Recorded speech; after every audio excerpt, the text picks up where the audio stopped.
All right, settle in because you're going to hear me talk for a really long time right now on the agenda. So, welcome to our 38th annual Assembly of the Arkansas-Oklahoma Synod, and welcome to the home of Fellowship Lutheran Church and Comunidad Lutheran Church, Comunidad de Esperanza, and also the new home of the Arkansas-Oklahoma Synod office, as it's just down the hall. Last year, when we voted to sell the Lutheran Ministry Center, our goal was to travel around to different congregations for Synod Assembly, and we just happened to pick Fellowship then, which then became our new home here just in February. So I also want to welcome those of us who are joining online. Hopefully everything got smoothed out with that. We are glad that you are here with us, either in person or online. So a lot of planning has gone in preparation to this 3-day event, and I know that things will feel quite different this year, as this is a new space to pretty much everyone here.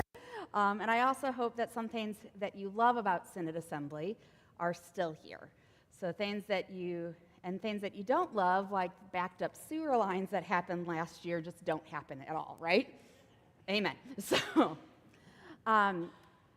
we have one another what I wrote does not make sense. There are plenty of us that are probably familiar faces to a lot of you who've gone to Synod Assembly a lot. We also have some new faces with us.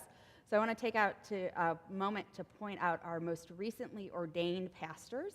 Pastor Tamaro Evans and Pastor Julie Wesley are our newest pastors in the AOK Synod, though both of their faces are probably familiar as they did their candidacy here throughout the Synod. And a side note, yeah.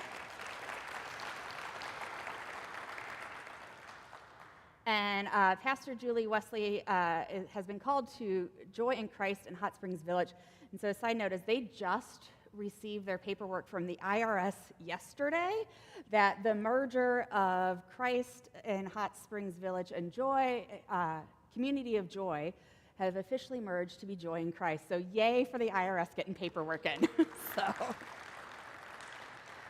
that has been a long process. Another maybe new to you face is Pastor Karen Sherwin. She has been a supply pastor at Peace in Edgemont for a number of years, and while also serving as a chaplain at Arkansas Children's Hospital. But in this past year, she was officially called as pastor at Peace in Edgemont. So this is her official welcome to us. Woot woot!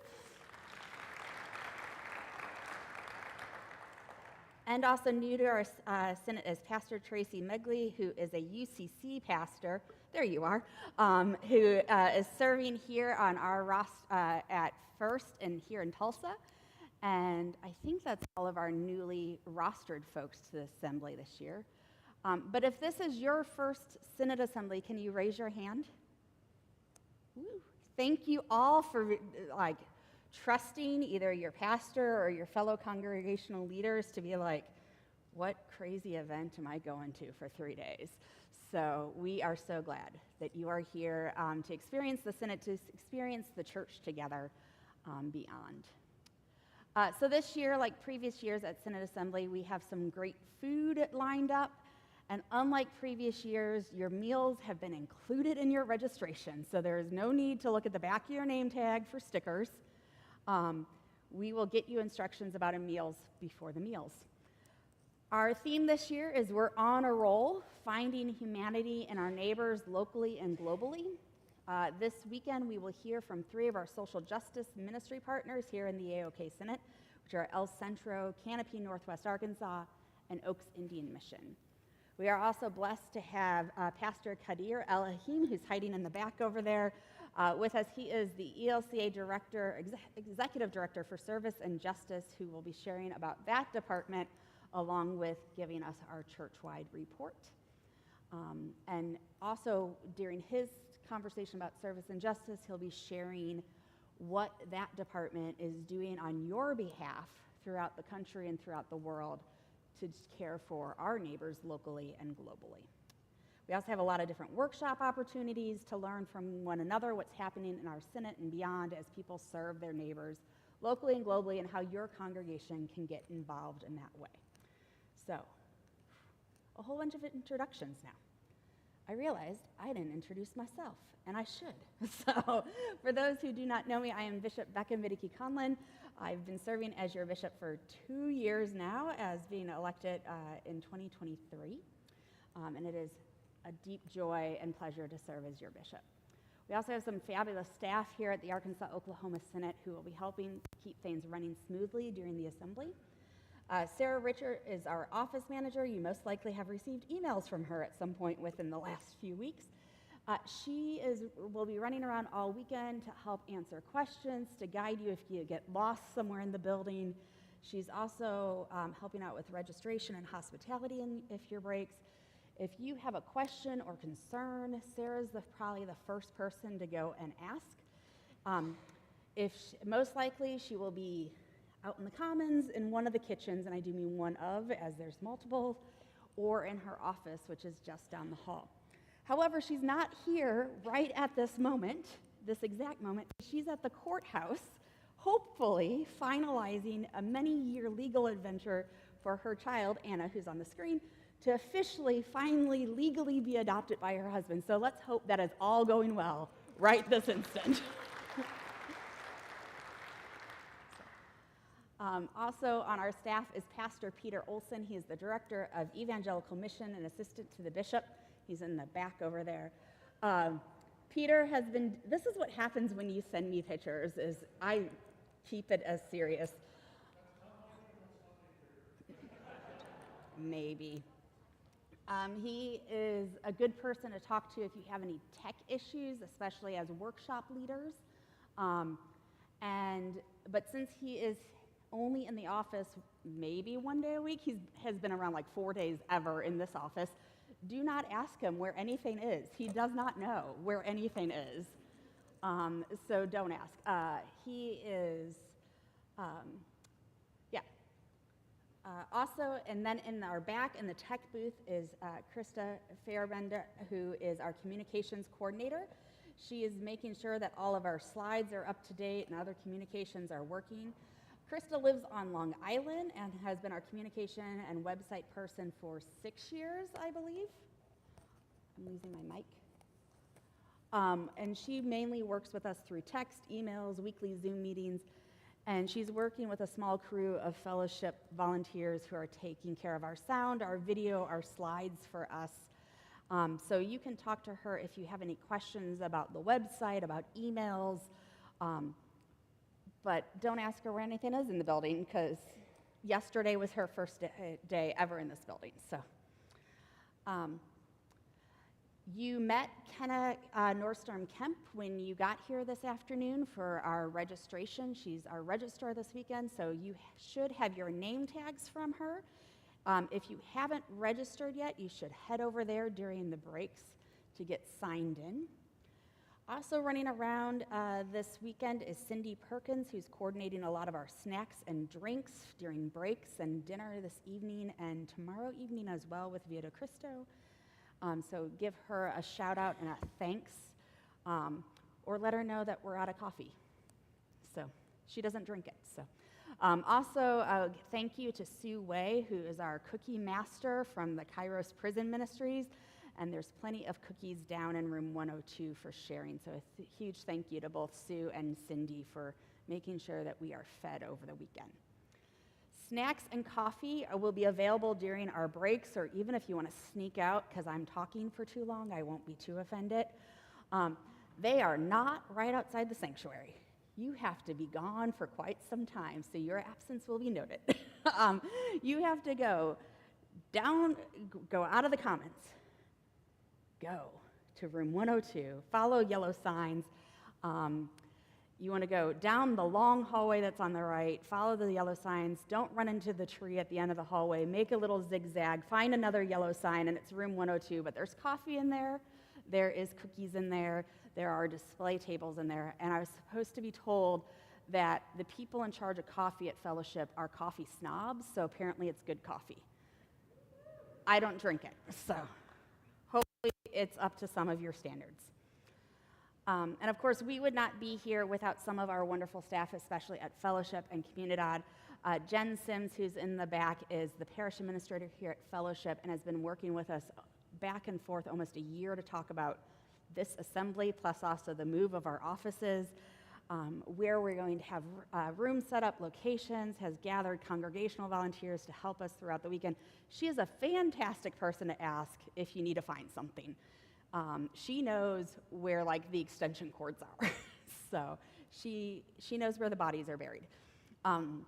Pastor Cara Farrow is the pastor here at Fellowship and has also been working with us on many of the logistics and some planning of the theme of our assembly with worship on Sunday as well.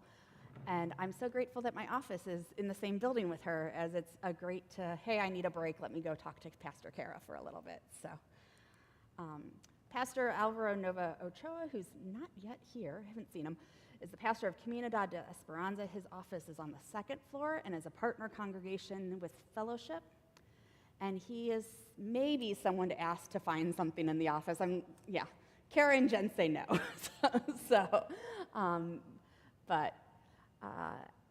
We will also have Brian Williams, who is the pastoral intern. He's a seminarian working here at Fellowship. He will be helping us throughout the weekend in the tech booth, though not today. He will actually be going across town to Joy starting the summer for his internship. So he's helped planned this weekend with some of our tech stuff. So if you need to find him, tech booth it is. And also back in the tech booth is Kendall Kemp, who's making sure that we're online this weekend. And Kendall is the definition of a gentle giant. So just say hello. He always brings a smile to my face. So I'm so glad that he's here helping us this weekend. We also, beyond staff, both in the congregation and in the Synod, have a lot of Synod volunteers that have made this weekend possible. So we have Holly Lantain, who is our Synod vice president. She chairs the Synod Council between assemblies. She also works with reference and councils, which considers some resolutions and memorials, which we'll be discussing tomorrow. We have 3 of them. And if you have any questions about those, talk to Holly. She's also up for re-election this year, so if you want her job, which, by the way, the pay is 0, there's still time to nominate yourself or someone else if you want, as we will do that election tomorrow morning. Sitting next to her here is Jonna Burnett, who's our Synod Council secretary, and she'll be busy taking notes and minutes throughout the assembly. If you want something announced during our announcement times, please give it to Jonna in writing so that she can pass it along to myself or Holly for those announcements. Also, all late nominations and late resolutions can be submitted in writing to Jonna by 9 a.m. tomorrow. There's a form for submitting those nominations and resolutions on the website and in the assembly book file. And if you can't find them, talk to Jonna, talk to Krista, talk to Peter, talk to someone that I've introduced thus far today, and most likely they can point you in the right direction. There's also 3 resolutions that are on the Synod Assembly website. I ask you to find time between now and tomorrow afternoon to review them, as we'll be talking about them in tomorrow afternoon's session. Also to introduce is Doug Stussy, who is our Synod treasurer. He's been working with Sarah to oversee the financial life of our Synod. We have 2 days set aside at the end of the month to talk about what Doug refers to as rat holes. So that shall be fun. Pray for us. But we give thanks to Doug for helping us out with all the financial stuff, and we'll be hearing from him this afternoon about the budget. And then here in the, not front row because you're Lutheran, the second row is Vince Indelicato, who's serving as our parliamentarian for this year at Assembly, and he's here to help us negotiate Robert's rules and get work done when it needs to get done. So if you have a procedural question, he's the person to talk to. And finally, I want to thank our Synod Assembly planning team. They have planned the program for this year's Assembly, and we're the majority of our worship planners for this evening and some of our workshop leaders. So a huge thank you to Pastor Jackie Bouchard, Pastor Tamara Evans, Pastor Cara Farrow, Miranda Searcy, Jen Sims, Pastor Peter Olson, Sarah Richards, and Brian Williams. And I think that's everyone, so thank you so much. So, also a huge thank you to our Synod Council, who's given some guidance in planning our assembly this weekend. Our Synod Council includes our mission cluster coordinators, our mission team leaders, and other council members. So as I say your name, wave your hand. Cluster 1 is Daniel Evans. Cluster 2-3 is Penny Bouzine. Cluster 4 is Paula Long, who's not here. Cluster 5 is Mike Bernhardt. Cluster 6 is Jay Kelly, who also couldn't make it. Cluster 7 is Dan Schmidt, who just had hip replacement surgery. He's excused. And Cluster 8 is Dorla Dixon. And I think Dorla's still on the road coming from Hot Springs. So Daniel was appointed as the Cluster 1 coordinator, and we will need to affirm his position with a vote of the assembly tomorrow. So if you want to run against him, there's still time to nominate yourself, as long as you are a person who worships at a Cluster 1 congregation. And if you want to know more about if you're a Cluster 1 congregation or if you what the cluster coordinators do in addition to serving on Synod Council, talk to your dean or your current cluster coordinator. And if you don't know who these people are, talk to your pastor, talk to somebody I introduced thus far today. So we'll figure it out. Also on Synod Council is our ministry team leads. For discipleship ministry is Pastor Steve Evans in the back, good Lutheran. Our community outreach ministry person is Pastor Tomorrow Evans. Leadership ministry is Mike Burnett. There you are. We don't speak that out loud too much, though, as that position has been, Bishop Mike referred to it as the defense against the dark arts position, as everyone who's been in that position lasts like a year and then they leave the Senate. So Mike's a native, he's not allowed to go anywhere. So our youth and young adult ministry person is currently vacant, and we will be having an election tomorrow for that position. Also, Pastor Tomorrow was appointed to her position within the last year, so we need to affirm that a vote tomorrow.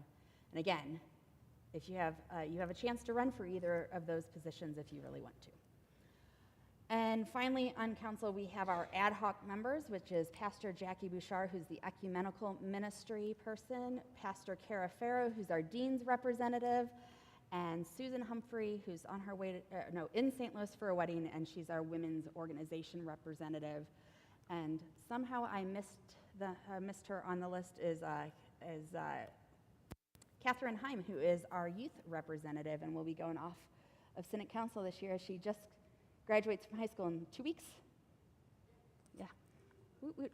And so some of those positions will be open for election tomorrow. So as you can see, it takes a lot of leaders to make Synod ministry and a Synod assembly happen. So can we take a moment and thank them all with applause? Woo.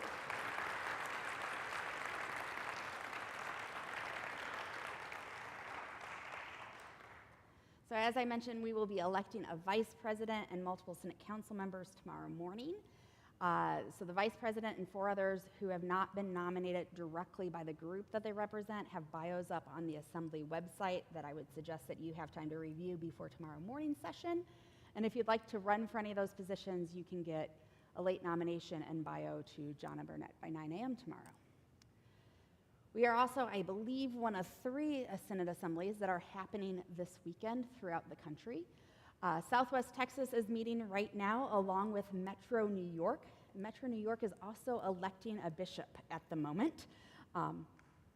Maybe not right at this moment, but they're in the process. Metro New York Synod is also our domestic partner synod. There's officially another title for it, but Bishop Paul Eggersteiner and I really enjoy the term domestic partner just because it's fun. We have in the past done youth ministry trips together and continue to do some partnership as being 2 very different synods to one another. So we especially want to take a moment and let's pray for these synods that are also assembling this weekend, especially Metro New York, as they are electing a bishop. So let's take a moment to pray. Lord of all, we give you thanks for the gift of your church and the ability to meet, collaborate, and do ministry with a church beyond our congregation's walls. Be with us during our assembly this weekend, and be with those who are also meeting this weekend, Southwest Texas Synod and Metro New York Synod. Be especially with the voting members of Metro New York as they discern who you are calling as their new bishop and elect that individual. Be with those who are allowing their names to go forward as a candidate for bishop. Give them a sense of calm. Give them peace of mind. give them clarity of words, and give them wisdom as they speak their vision and their calling. Come, Holy Spirit, come. Amen. We also, with us this weekend, have a few representatives from our partners and church-wide ministries. So I mentioned Pastor Kadir El-Yatim earlier as our church-wide representative. We'll introduce him fuller later today. And then also with us is Stephen Phelps, who many of you know. He is our Lutheran Plan Giving Partnership and the ELCA Foundation, and so Stephen will share more of his work later today as well. We have a few other ministry partners that specifically meet with us as the AOK Synod, but both are at different assemblies this weekend as they cover multiple assemblies. And that is Deacon Jerry Johnson from the Mission Investment Fund and Pastor Timothy Schroeder, who's our Portico rep. Have I missed anyone else who needs to be introduced? Does anybody just want to wave and just say, hey, I'm here too? Go for it. All right, a bunch of instructions as we get oriented to this new building. You are currently in the sanctuary. Glad you can figure that out. Right outside our doors in the commons is where our meals are. The tables have been set up for that. At each meal, there will also be an opportunity for you to participate in some guided conversations, and those will be announced directly before those meals. But directly opposite these sanctuary doors is a shorter hallway, and that will lead you to multi-seater restrooms, not what's pictured on the screen at the moment. So the multi-seater restrooms directly across from us. But if you go down the longer hallway that's to your right of the commons and down at the bottom of the ramp, what is on the screen is the arrows will point you to the single-seater, all-gender restrooms that are also very spacious for handicap accessibility or those who need assistance, so they are ginormous. There are also restrooms at in the education wing, as beyond the restrooms that are pictured. The education wing is where many of our workshops and meal conversations will take place. So turn left at the second big tree at the end of the hall. Yeah, don't run into it. The first big tree is in the commons. The second big tree is at the end of the hall. The rooms starting with a 1 are on this level. The rooms starting with a 2 are upstairs. Please take the staircase that is close to the elevators or the elevator to go to the second floor, as it will bring you to the right hallway for the classrooms. You're going to pass a different elevator outside of the offices. Don't take that staircase.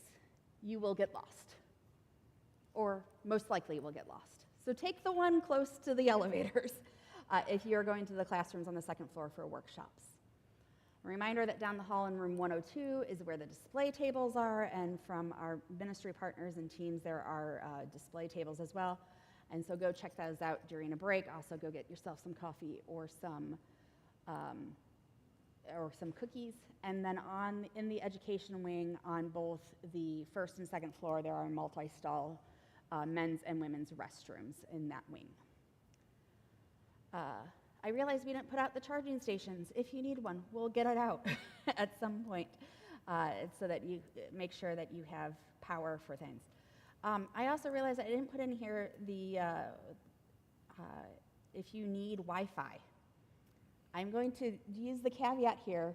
I did not come up with the password, just so you know. You want to go to AOK, guest of AOK Synod, and the password is capital B, and then the rest of the word for best. It's the only word that's capitalized. Everything else lowercase, Bishop Becca. So it's best Bishop Becca. I did not come up with the password. Truth. Talk to Sarah. So only the B in best is capitalized. It is okay to bring drinks into the sanctuary. There are reusable, spill-resistant mugs that you can rent for $10 at the registration desk. You can decide to either keep that or get your $10 back at the end of the week. If you do spill something, please let Jen or Sarah know so that we can clean it up and clean it up quickly. Please use those mugs that you were asked to bring with you, or the ones that you can purchase for meals and snacks, as we don't have any other drinking cups available. There will be stations of water located around the building for you to get drinking water in, so you don't have to have those plastic disposable water bottles either. And there's also washing stations with soap in the kitchens and in the education wing outside of room 101 and 102. All right. Instructions for our time at assembly. You are free to sit anywhere you want in the sanctuary, except when we vote. During our voting sessions, which we won't even do tonight for the budget unless it gets controversial for some reason, but tomorrow during session 3 and session 4, we will have votes, or tentatively scheduled to have votes. We will warn you. We will ask that the visitors just sit over there so we don't accidentally count you in voting. And we don't also think that because you aren't raising your hand means that you're against it. So, but we'll let you know at that point. Many of you are here as voting members. You are not delegates. The way we are structured in the ELCA is you are here not as representatives of your congregation. And while it's good that you know what your congregation's perspectives are, you are your own person. And as a voting member, we ask that you prayerfully reflect on the business at hand and make what you feel is the right decision, given the information and the ideas that are shared. And we are here on behalf of the whole church to talk and learn what God is doing among us. So I encourage you to share and learn and have new ideas that you glean from the decisions and take them back to your local congregations and ministry, and that we are, and some of you might have some ideas, creative ways of having some ways of reporting to that. By reporting what happens here during the days, everyone will benefit what you hear. So don't just stay here. Like, go back and tell your congregations what you did. As we do the work of the Arkansas-Oklahoma Synod and the ELCA. On the Assembly website is the Assembly book and a bunch of other information regarding the Assembly. It's available on the website. So start where that red button is on the website, and it will take you there. Scroll down, and there's all sorts of files. A file folder for the resolutions, a file folder for the bios of those who've been nominated for Senate Council, the Assembly book, the agenda, workshop descriptions, all sorts of stuff that you can find there. Please go there and use it. When it comes time for us to vote, you will be using your red, green, and white cards. You should have received those when you checked in as if you're a voting member. So you can hold up your green card if you wish to agree or if you wish to vote in favor of something. Can we practice this? Let's do it.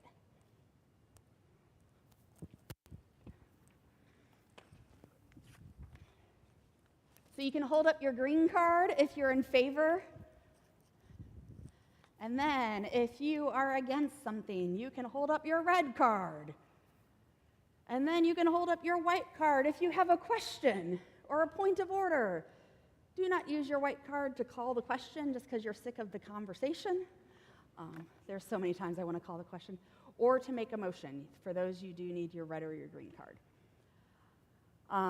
Do all voting members have your cards? All right, good. There are 3 microphones in the sanctuary that are to use for when you as voting members want to speak to something. That way you do not have to yell, so we can all hear you. And also the people watching online can hear you. If you cannot get to a microphone, you can raise your hand with the card up that you want, and we'll make sure that somebody brings the microphone to you. When you come to the microphone to speak, please always state your name and your congregation or ministry that you are here representing. Please do this every time you speak, as it's helpful for those who are taking minutes, and it helps us learn each other's names. And it also helps people who might be visually impaired know who's speaking. When you come to the microphone to speak, please bring the card that best reflects what you want to say, whether you're against or for something, or you have a point of order. That way we'll be able to alternate between those speaking in favor or opposed to something when we are speaking especially to a motion. And it's helpful if a number of people who wish to speak that you form 2 lines at a microphone, but we also have 3 microphones, so we'll monitor it. White cards do get recognized before red and green cards, but you still need to come to a microphone so we can hear you. And myself and Holly will try and guide you best through our voting when that becomes necessary. But if you don't understand what's going on, don't hesitate to come to a microphone and raise your white card and ask. Chances are, if you have a question, other people do. I've not done this at an AOK Synod Assembly, but I have been at Synod Assemblies where somebody wants to make a motion, an amendment to the amendment, and that gets complicated. So we'll try to avoid that entirely. We are using Robert's Rules, the 12th edition. If you don't own your own copy or have it on your reading device on your phone, that's okay. That's what Vince is here for. So, to have some instructions. All right, meals. As mentioned earlier, they will be in the commons. Meals are planned and catered so that the majority of allergies and dietary restrictions are needed. We'd also asked for those with registration, so please plan on joining us for those meals. We do not have composting available this year, so please clean your plates. Take what you're going to eat, as they're all being served, I believe, buffet styled. We do recycle, and there are recycling bins for paper and other containers in the hall, around the commons, down the hallway, in the snack rooms, other places. And a huge thank you to the organizations that have helped prep meals, and a portion of your assembly registrations are going to those organizations as fundraisers for them. And that is Comunidad de Esperanza, Via de Cristo, Oaks Indian Mission, and the Tanzania Companion Trip. There are 3 different workshop times throughout the assembly: tomorrow morning, tomorrow afternoon, Sunday morning. Workshop descriptions for the next workshop will be available throughout the building. There's also, they are also on the assembly page of the website, and you should have received an email, I think it was Monday or Tuesday, that included a link to where to get those descriptions at. So, all right, my favorite one is, I know y'all want to have conversations with me over Synod Assembly. Never tell a pastor something important on Sunday morning, either right before or right after worship. They will not remember. Right, pastors? Amen. Yes, amen. So don't tell me something important over Synod Assembly. I'm not going to remember it. So please write it down. If you want to have, especially if you want to, or email me, and I will get back to you next week. And I will be happy to schedule appointments or meetings with you in the upcoming weeks. But there's 1,000 things on our agenda. Hey, I have good news. Anna's adoption went through. And I have better news for us. Sarah's now here. One person appreciated it. I'm glad you're back, Sarah. We also, your name tags and your voting cards, we recycle them year to year, so before you leave, please return them to the registration table so that we can use them again and again. And yeah, I think that's all of our instructions for the assembly. Can you grab Kenna for our credentials report? I think we have quorum, but we need to get the official registration report so that we can move to adopt the agenda and the rules of procedure. If you want to look ahead, the agenda is on page 3 through 6 of the assembly book. It's also on a separate file in the assembly website, and along with the rules for procedure, it's pages 7 through 8, also in a separate file on the assembly book. All right, Miss Kenna, can I get the credentials report, which is how many people, and this is Kenna's first time being our register. Can I get a report of how many total voting members there are for lay, clergy total, and then how many visitors? There are 9 visitors. There are, I can't read this, 48 lay voters and 14 rostered voters. For a total of 62. All right. Hey, guess what? We have quorum. Woo! All right, so our first order of business today is to adopt the agenda for our meeting. We try to keep to the agenda as much as possible, but do allow our chairs, which is myself and Holly, to move stuff as needed. So is there a motion to approve the agenda? This is when you all get to speak and not hear me anymore. Is there a motion to approve the agenda? Thank you, Catherine. Do I have a second? Oh my gosh, you're so quiet. All right. Thank you, Linda. Any discussion or questions about it? Y'all need coffee already. All right. All those in favor, can I get your green cards up? Anyone opposed? Oh, good. I'm glad when nobody wants to oppose the agenda. All right. There's also the rules for procedure. Oh, so the motion passed. On pages 7, 8, is there a motion to approve the rules of procedure for the assembly? Thank you, Catherine. I'm glad that you're paying attention. Is there a second? Sure. Thank you. Thank you so much. David, I get names. Any discussion? Questions? All in favor? Anyone opposed? The rules of procedure have been passed. All right. I'm not done talking yet, unfortunately. Y'all are bored. So I'm going to start with a little over a year ago, a few weeks before our last assembly. I was gathering with some pastors and seminary students in Oklahoma City area. We were at Lord of Life in Edmond. And a comment was made about how nice their toilet paper was, and that it was significantly nicer than what we had at the Lutheran Ministry Center. So if you ever want to go to a congregation that has good toilet paper, Lord of Life in Edmond. And it then started a series of jokes about how maybe for last year's assembly that they should have brought, Lord of Life should have brought toilet paper as a fundraiser and like pay, have charge people per square. And eventually all of these theologians were making these toilet jokes, and someone said, we're on a roll for Jesus. And so a Synod assembly themed was formed. And I think the moral of the story is don't make too many jokes to me around the spring, because it's going to be the theme for the next year's assembly. Warning.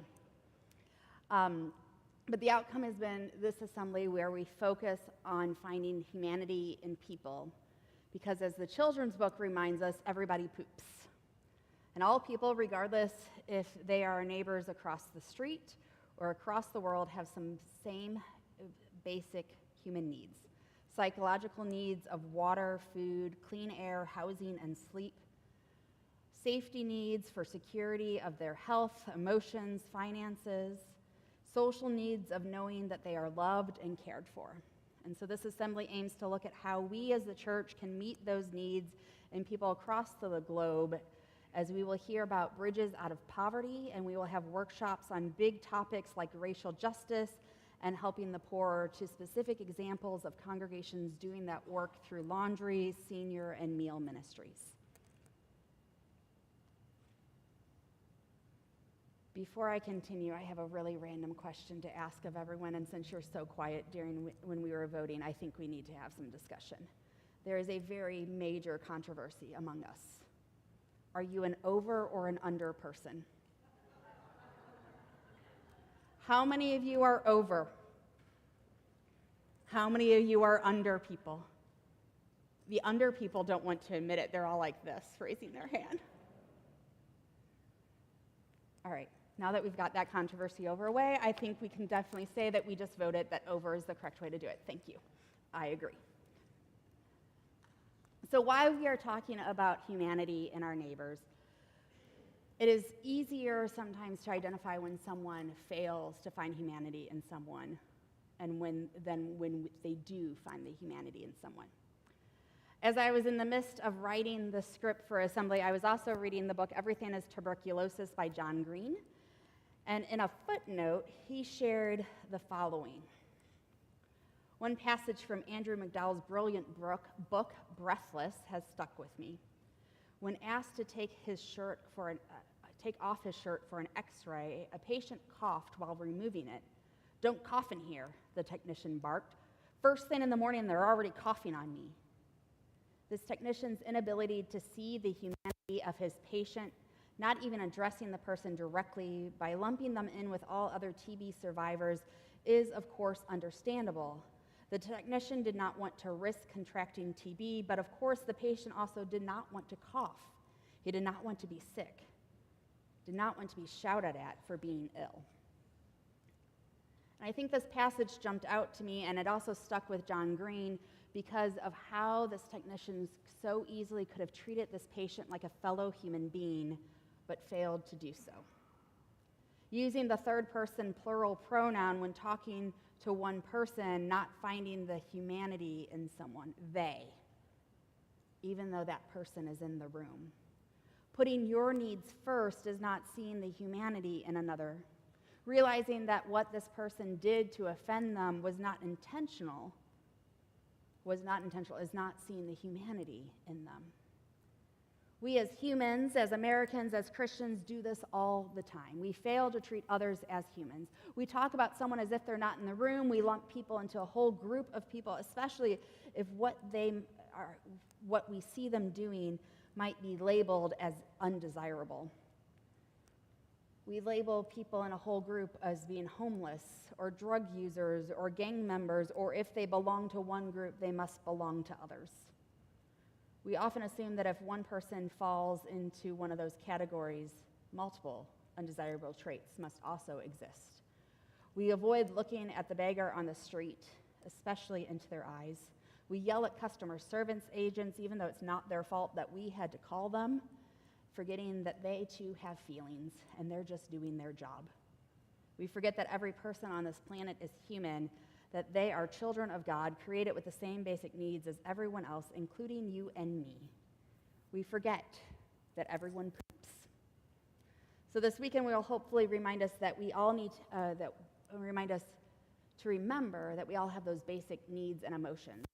When we care for those basic needs and emotions and treat other people as fellow human beings, respecting one another's humanity, we end up creating cycles of people who care for one another. And everything is tuberculosis. John Green refers to this as a virtuous cycles, as he tells stories of people who once were treated for tuberculosis, who go on to be public health advocates, doctors, or researchers. We can see virtuous cycles everywhere as people who were once former food pantry recipients go on to be the biggest supporter of meal ministry, or formerly incarcerated individuals go on to advocate for prison reform, all because once they were treated with humanity. So how can we create and continue virtuous cycles? I personally am most excited this weekend that we will be hearing from our 3 social justice partners in the Synod. Did y'all know that we have 3 of them? Probably not. The oldest of our 3 partners is Oaks Indian Mission. It has the last 224 years. Next year is going to be a really big year, isn't it? They have been a ministry to and with the Cherokee people, and is most known for providing housing for Native youth while they attend school. How many of your congregations partner in some way or form with Oaks Indian Mission? Quite a few. Some of you may do financial donations or collections, or bring youth on experiences like attending baseball games or museums, or even going to Oaks for service projects. That has a lot to do with their 224-year history, and which is actually way older than any of our congregations here in the Arkansas-Oklahoma Synod. But how many of you know for the last year and a half, Oaks Indian Mission has started a new program of humanitarian aid that is not geared to helping youth, but to helping families? Much newer information for a lot of you, so it's a good thing that Dan and Ashley will be sharing this weekend. They are, with their new humanitarian aid ministry, they are helping families in need, be that those who are experiencing homelessness due to financial hardship or natural disasters, recent immigrants, or those who are leaving abusive situations, regardless of race or ethnicity, as they are able to find a safe place to live short-term at Oaks. And I'm so glad that we'll hear some more about them tomorrow. And it's also one of the first times that Oaks has gotten to speak on the stage at the Arkansas-Oklahoma Synod Assembly in a long time, and I made Dan's month when I asked him. So I said there's 3 social justice partners. Do you know what the other 2 are? One of the other 2 is Canopy in Northwest Arkansas. How many of your congregations partner with Canopy Northwest Arkansas? 1. Yay! Go Peace Rogers. Canopy was created out of initiative of Good Shepherd in Fayetteville about 10 years ago to help with refugee resettlement in Arkansas, and is now the local affiliate to Global Refuge, what was Lutheran Immigration and Refugee Services. And up until 2 years ago, Canopy was the only refugee resettlement organization in the entire state of Arkansas. And because of the nature of Northwest Arkansas, Canopy specializes in resettling larger families that have a hard time finding places to live in more urban areas. And Canopy is committed to the long welcome. So families not just finding a house or to help for a few months, but a place that they can go back to again and again for guidance as they learn about their new home in Northwest Arkansas and beyond. And unfortunately, due to recent changes in immigration and refugee policies from the federal government, they have not been able to welcome refugees since January 19th, I believe, was the last day. And the federal government owes them hundreds of thousands of dollars in completed contract work. So we will hear more about their ministry tomorrow morning. The other social justice partner is El Centro here in Tulsa. How many of your congregations partner with El Centro in some way? Really just fellowship. The rest are social justice. So El Centro is about 6 years old, maybe a little older than that, and that was created when local church leaders began to pray weekly outside of the Tulsa County Jail, praying for immigration reform. El Centro has since morphed into a community center for immigrants of all nationalities where people can get IDs, get help with legal issues, can have English language classes. They have a clothing closet, and they even have a doula service for pregnant mothers. Pastor Alvaro Nova Ochoa is the pastor here at Comunidad de Esperanza, is one of the primary original organizers of it, and sits on El Centro's board. And we will hear more about El Centro later this afternoon. So while the Synod partners with Oaks Indian Mission is long, partnerships with El Centro and Canopy are new. And my hope is that by you all, as members and leaders of the Arkansas-Oklahoma Synod and members and leaders of your congregations, you will hear about the great ministries of all 3 social justice partners and build partnerships with them. That you'll be able to listen to their stories, to go to their workshops, to then also invite the directors and other staff members to come to your congregations so that other people may learn more. That you will end up having in-kind donations for them, invite people to your congregation and to your community to attend ball games or museums, to take special offerings for them, or if you have the financial means, put the organization in your annual giving as a congregation and to go to their location for service opportunities. My hope is that in a few years, when I ask at Synod Assembly how many of our congregations partner in some way with El Centro and Canopy, just as many of you who raised your hand when I asked if you partner with Oaks will raise your hand when I ask if you partner with El Centro and Canopy. This weekend, our worship offering will be split between El Centro and Global Refuge, the para-organization for Canopy.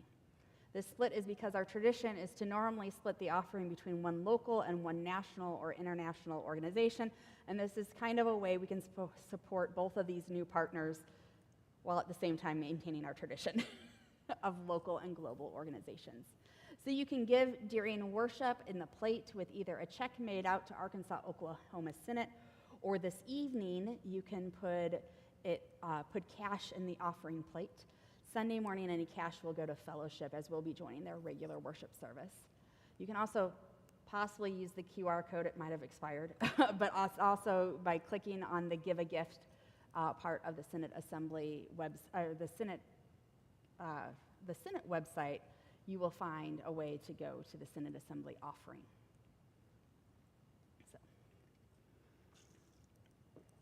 as I have been preparing for this assembly, I have not focused on the passage that we picked out as a planning team as our theme verse, but instead on Matthew 25:34 through 46, which reads, "Then the king will say to those at the right hand, 'Come, you who are blessed by my Father, inherit the kingdom prepared for you from the foundation of the world. For I was hungry, and you gave me food. I was thirsty, and you gave me something to drink. I was a stranger, and you welcomed me. I was naked, and you gave me clothing. I was sick, and you took care of me. I was in prison, and you visited me.' And the righteous will answer him, 'Lord, when was it that we saw you hungry and gave you food, or thirsty and gave you something to drink?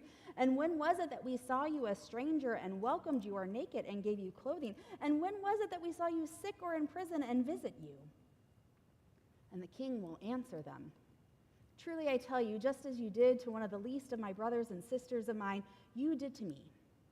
Then he will say to those on the left hand, 'You who are accursed, depart from me into the eternal fire prepared for the devil and his angels. For I was hungry, and you gave me no food. I was thirsty, and you gave me nothing to drink. I was a stranger, and you did not welcome me. I was naked, and you did not give me clothing, sick and in prison, and you did not visit me.' And they will answer them, 'Lord, when was it that we saw you hungry or thirsty or a stranger or naked or sick in prison and did not take care of you?' Then he will answer them, 'Truly I tell you, just as you did to one of the least of these, you did not do to me.' And these will go into eternal punishment, but the righteous into eternal life." For me, this passage comes to mind in the midst of Jesus' teachings of parables. His followers were reminded that they serve God in unexpected ways. When they served the hungry, the thirsty, the stranger, the naked, the sick, the imprisoned, they were actually serving the King, the Son of Man. And we to this day are reminded that when we serve the hungry, the thirsty, the stranger, the naked, the sick, the imprisoned, and I think it's safe to add the homeless, the uneducated, the orphan, the widowed to that list, we are actually serving the King, the Son of Man, Christ Jesus our Lord. So when we care for our neighbor's basic needs, be those psychological needs of water, food, clean air, housing, and sleep, or their needs of safety and security in their health, emotions, and finances, or their social needs of knowing that they are loved and cared for, we are serving the Lord, and we are showing God's love to all people. In our current and political social climate, it is this call to care for others is almost seen as unchristian, and many religious leaders have referred to empathy as a sin.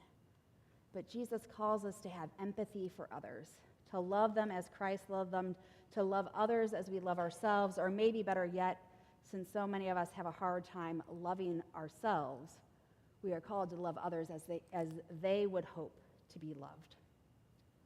My hope for us this weekend is that you can go away with some idea for how you as an individual and how you as a congregation can grow in ways to love and serve God's people by loving them how they hope to be loved. Maybe you will come away with a ministry idea to feed the hungry or support widows through a senior ministry, or maybe you will walk away with a way your congregation can support one of our social justice partners with a service project, or maybe you will walk away with a list of books to read and expand your own knowledge and help you understand the needs of others.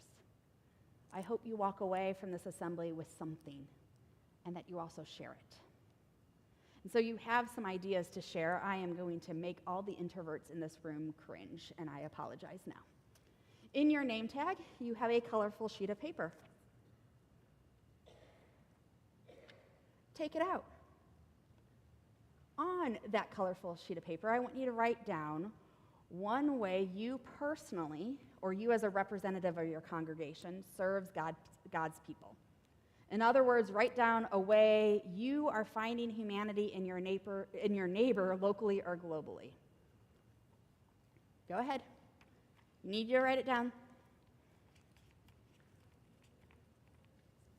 There's pencils, I believe, in the pews. There's other writing equipment at the registration table if somebody needs to run out and get something for those around you. Somebody's purse probably has like 12 pens in it at least. We'll see maybe 2 of them right.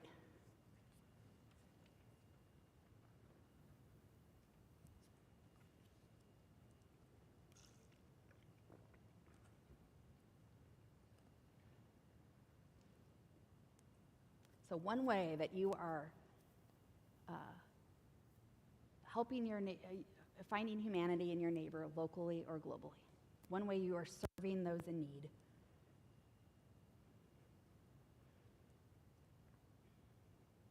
Doesn't have to be detailed. It can be like 2 words.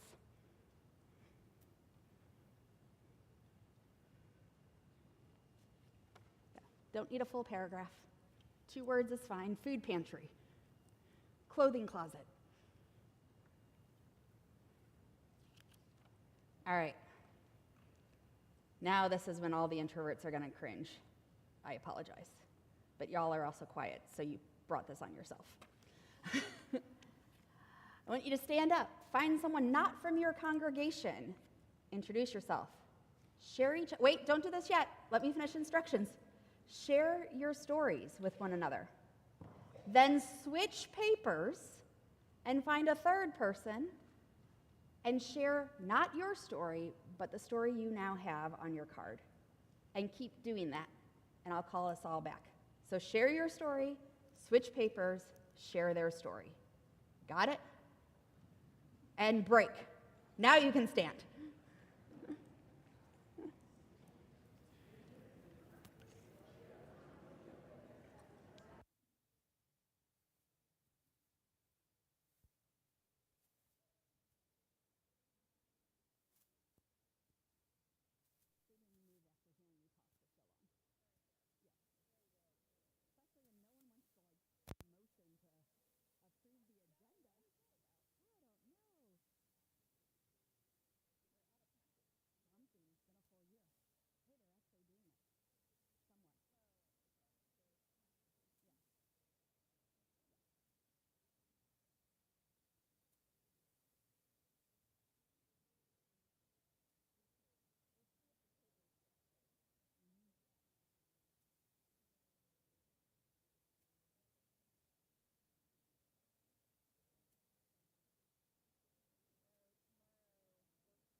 Let's see if, no, this microphone's not working. What? They muted me, so I'm going to be like, if you haven't switched papers yet, do it. So. But I don't see Jen to like motion her or be like, hey, unmute me.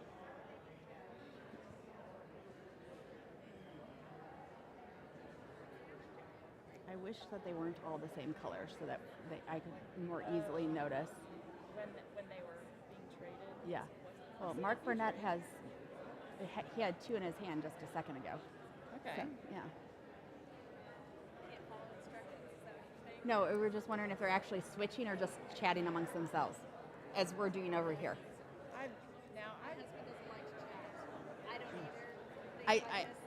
As I said, all the introverts are going to cringe at me.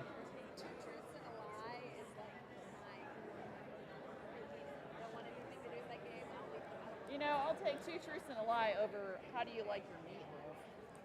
What? I was going to say non-existent. I have well, found that's a one of the recipe I options. will use, and I will just modify meat a separate dish. Mine. My kids will eat it, but for me, it's a texture thing. Yeah. Hamburger isn't supposed to taste like that. Mine is when, someone else has to make it. That's my kind of You don't want to mix it with your hands, because that's the way you mix meat. I can't say I've ever had a decent vegetarian meatloaf, so non-existent. There are certain things that you just have to understand you're giving up. And I'm fine giving up meatloaf. And I think hamburgers too. The No, vegetarian I like, well, I don't like the fake meat ones. Okay, yeah. When I want a yes, veggie burger, I want vegetables. Yeah. Like, Yes. let me have one made out of lentils and mushrooms. Am I on? I felt like I was echoing more. Yeah. The black bean ones look good, but if you're gonna get the fake meat, that's just a bunch of what's that?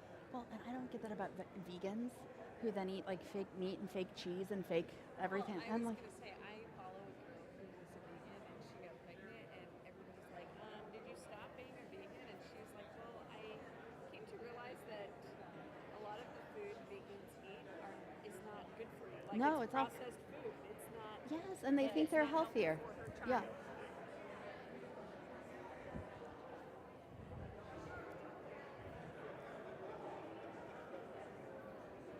I don't think a mic is on. Oh, it is on. All right, we'll give you like 30 seconds to finish the conversation you're having.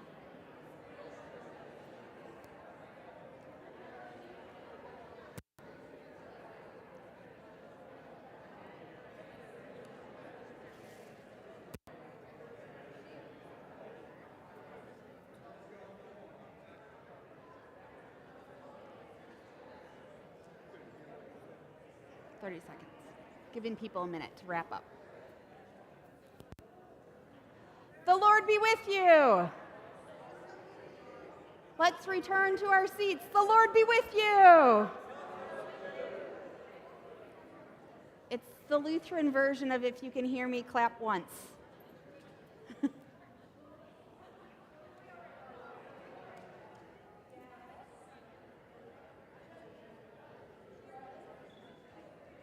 All right, let's return to our seats.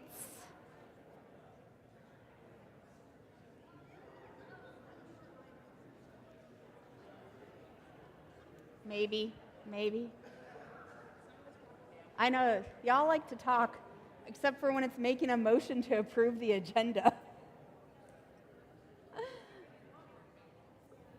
So before we move on along with our first workshop, does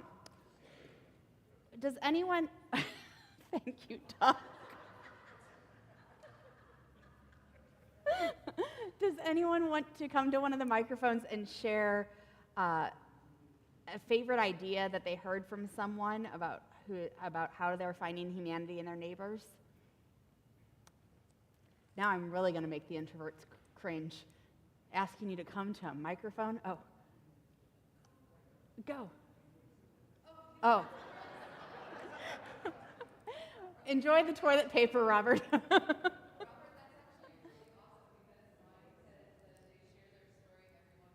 Okay, who's doing sound? Because I don't think you. Oh, okay.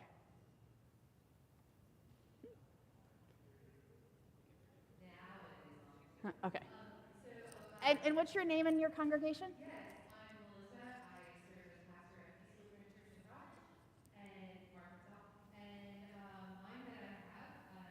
States they share their story. Everyone wants to be heard and listen at their food pantry ministries. So, yeah, as Robert was going out, he wanted to be listened that he's not going to be at the mic. So, amen.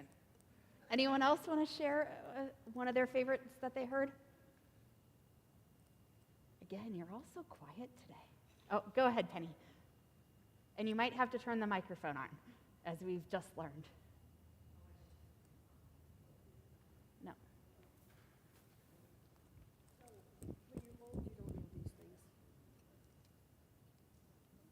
There you go. About people, Oh, no. Hey, Krista, oh, okay, we're good. Kendall has you. about people doing a soup deal where they make soup and they share it with the hungry, and they freeze some of it and they share it with hospice patients. They just share the love with soup, and I thought that was a great idea. And what's your name and your congregation? I'm Penny Budzine from Cluster 2-3, the Holy Cow Cluster, as I'm dressed appropriately. Anyone else want to share? Oh, Maria.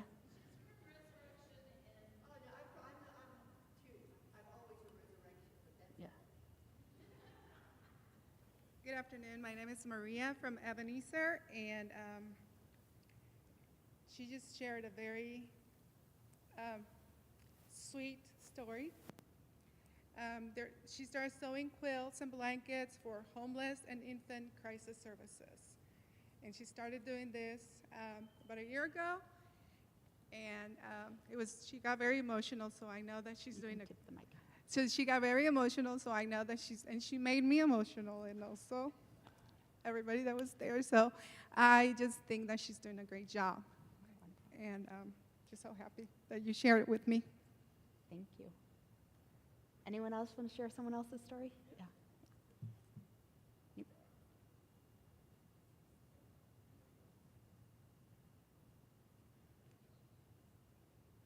I'm in charge of tech now. Yeah. For the introvert in the room, right? I'll represent all the introverts. And your name and congregation? Peace Lutheran and Bessie. My name's Daniel Evans. And I went to, I think, 4 people, and as fate would have it, I ended up with, I'm the 4th person, the one that originated my note that I had passed around. So I got to actually get firsthand volunteering at a hospice house. And then, of course, he revealed that last year he volunteered a total of 222 hours. So, thank you. Anyone else? Thank you for sharing your stories with one another. I hope this is just the beginning of hearing one another's stories as how we are already helping our humanity, finding the humanity in our neighbors locally and globally. By the end of the weekend, I will have that phrase down.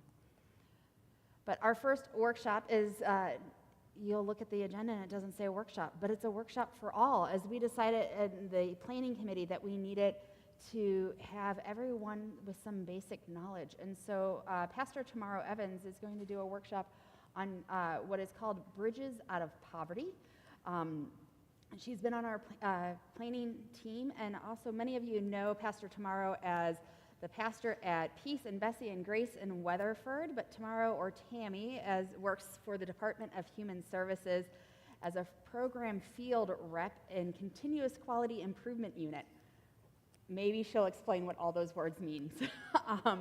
But she is here to share with us some information from her day job and training that they give to all their staff called Bridges Out of Poverty, which is based off of a book by the same name for those of you who are adding to your book list of ways to go back and improve your own knowledge. So thank you, Pastor Tammy.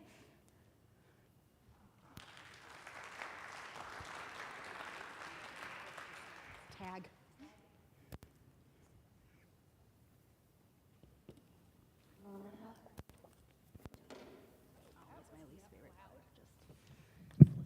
So a couple of things. One is I don't stand in one place very well, so I'm taking it off the stand. And second of all, just as you are, I have received the gift of God's beautiful grace, but not physical grace. And I will trip over that if I leave it up here. So I had to move it. So I am Tamaro Evans. I am 17 years into what's going to be about a 30-year sentence in child welfare. For real. And I started out, like many people, as a brand new little baby caseworker, walking in, not really knowing what I was going to be doing and what life was going to look like. And on the very first day in child welfare, they handed me this book, Bridges Out of Poverty, and told me to read it. So I sat in my happy little cubicle that I had just decorated and read this book. But before I go into it, I will explain what I do. I am a program field rep in the Continuous Quality Improvement Unit of Child Welfare, which means my job is to make the child welfare system better. I know, eye rolls, gasp, whatever, like that's possible. It's a slow process, but we're working on it. So my job is to travel the state of Oklahoma, talk to children, talk to parents, talk to foster parents, adoptive parents, caseworkers, supervisors, anyone who's had their hands on a case, and find out what their lived experience is with the child welfare system. How were they supported? Were they not supported? What is the good, the bad, and the ugly of their experience with us? And then we can use that information to guide our training, guide our policy making, and figure out how we can do better for the families that we're serving. As Bishop said when she asked me my title, she said, that leave it to the government to put a bunch of words together that don't really mean anything when you're looking at my title. So that's it. So Out of Poverty is this book, and the goal of it is to have an understanding of what it means, first of all, to live in poverty, but also to have an understanding of the systems that either keep people in poverty, that keep them stuck in one place, but to also understand why decisions are made the way that they are made. And I will say, we'll talk about this again, this book was created by interviewing lots and lots of people who have lived in poverty, some who have continued to remain feeling stuck, some who have been able to move out of that. And I want to say this book talks a lot about patterns. And as we talk about both poverty, middle class, and wealth, there are, of course, patterns, and there are always exceptions to the pattern.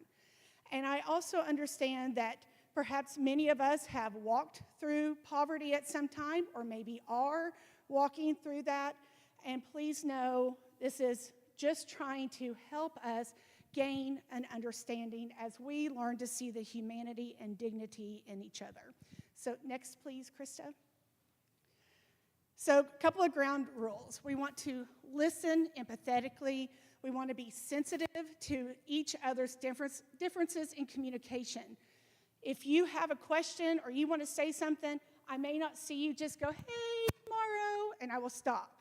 But also understand that if you have a question and we are listening to your question, we want to be sensitive and understanding that everybody communicates in a different way.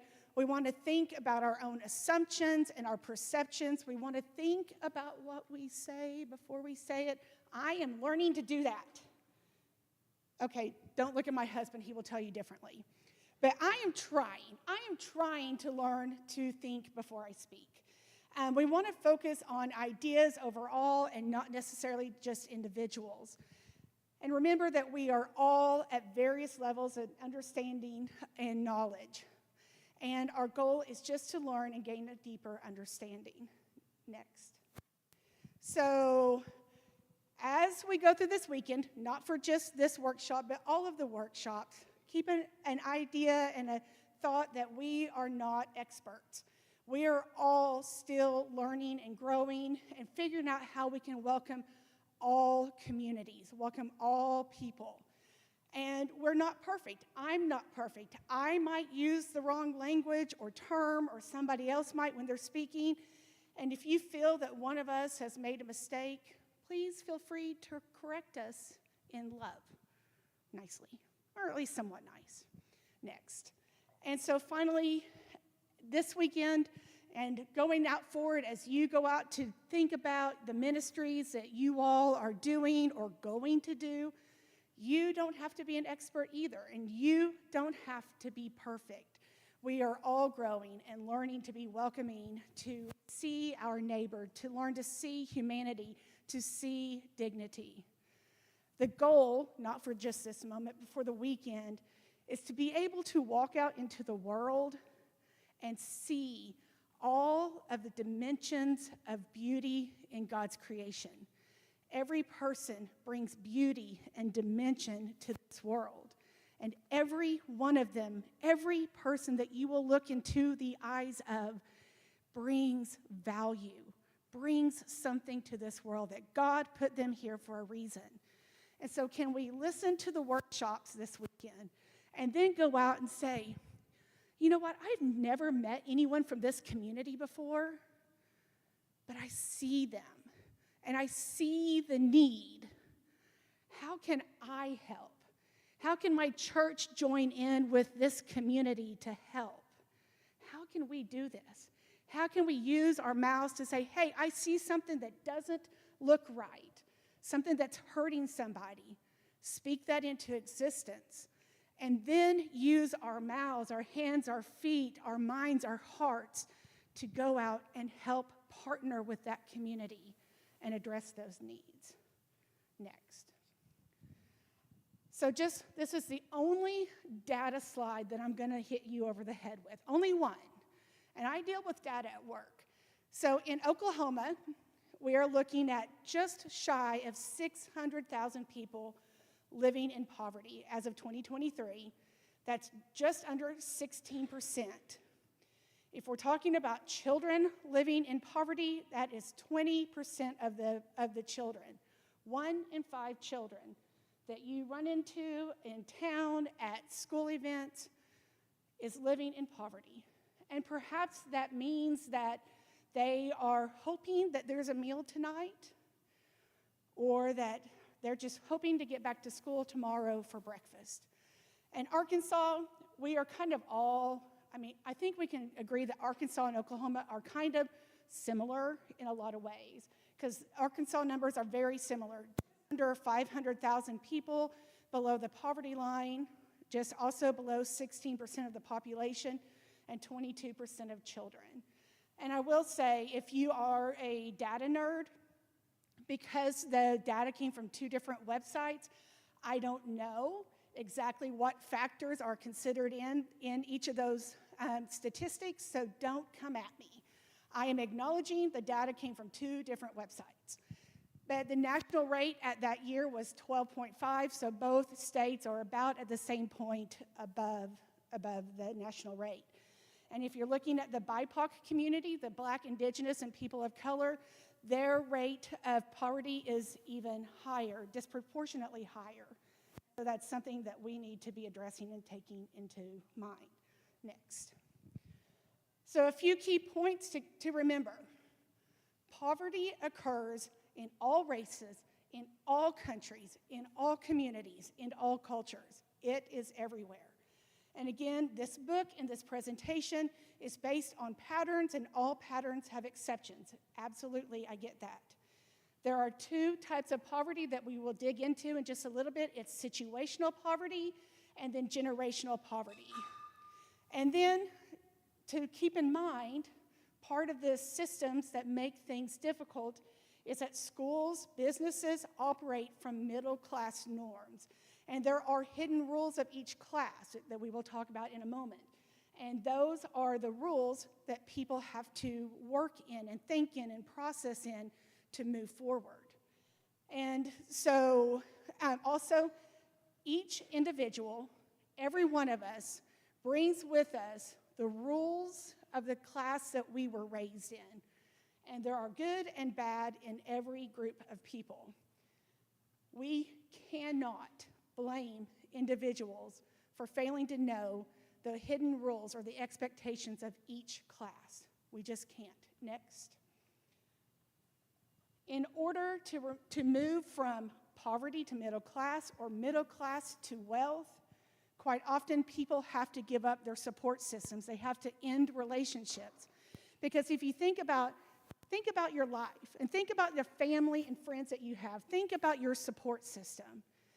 And if you're looking at poverty, so much the families and the friends are interconnected and they're dependent on each other. Part of this survival is depending on each other. And sometimes you have to cut that loose to move forward.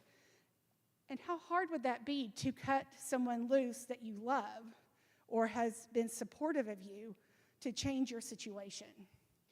And we cannot blame people for being in poverty because the economic systems that are affecting them are far beyond the reach of most people. If we're looking at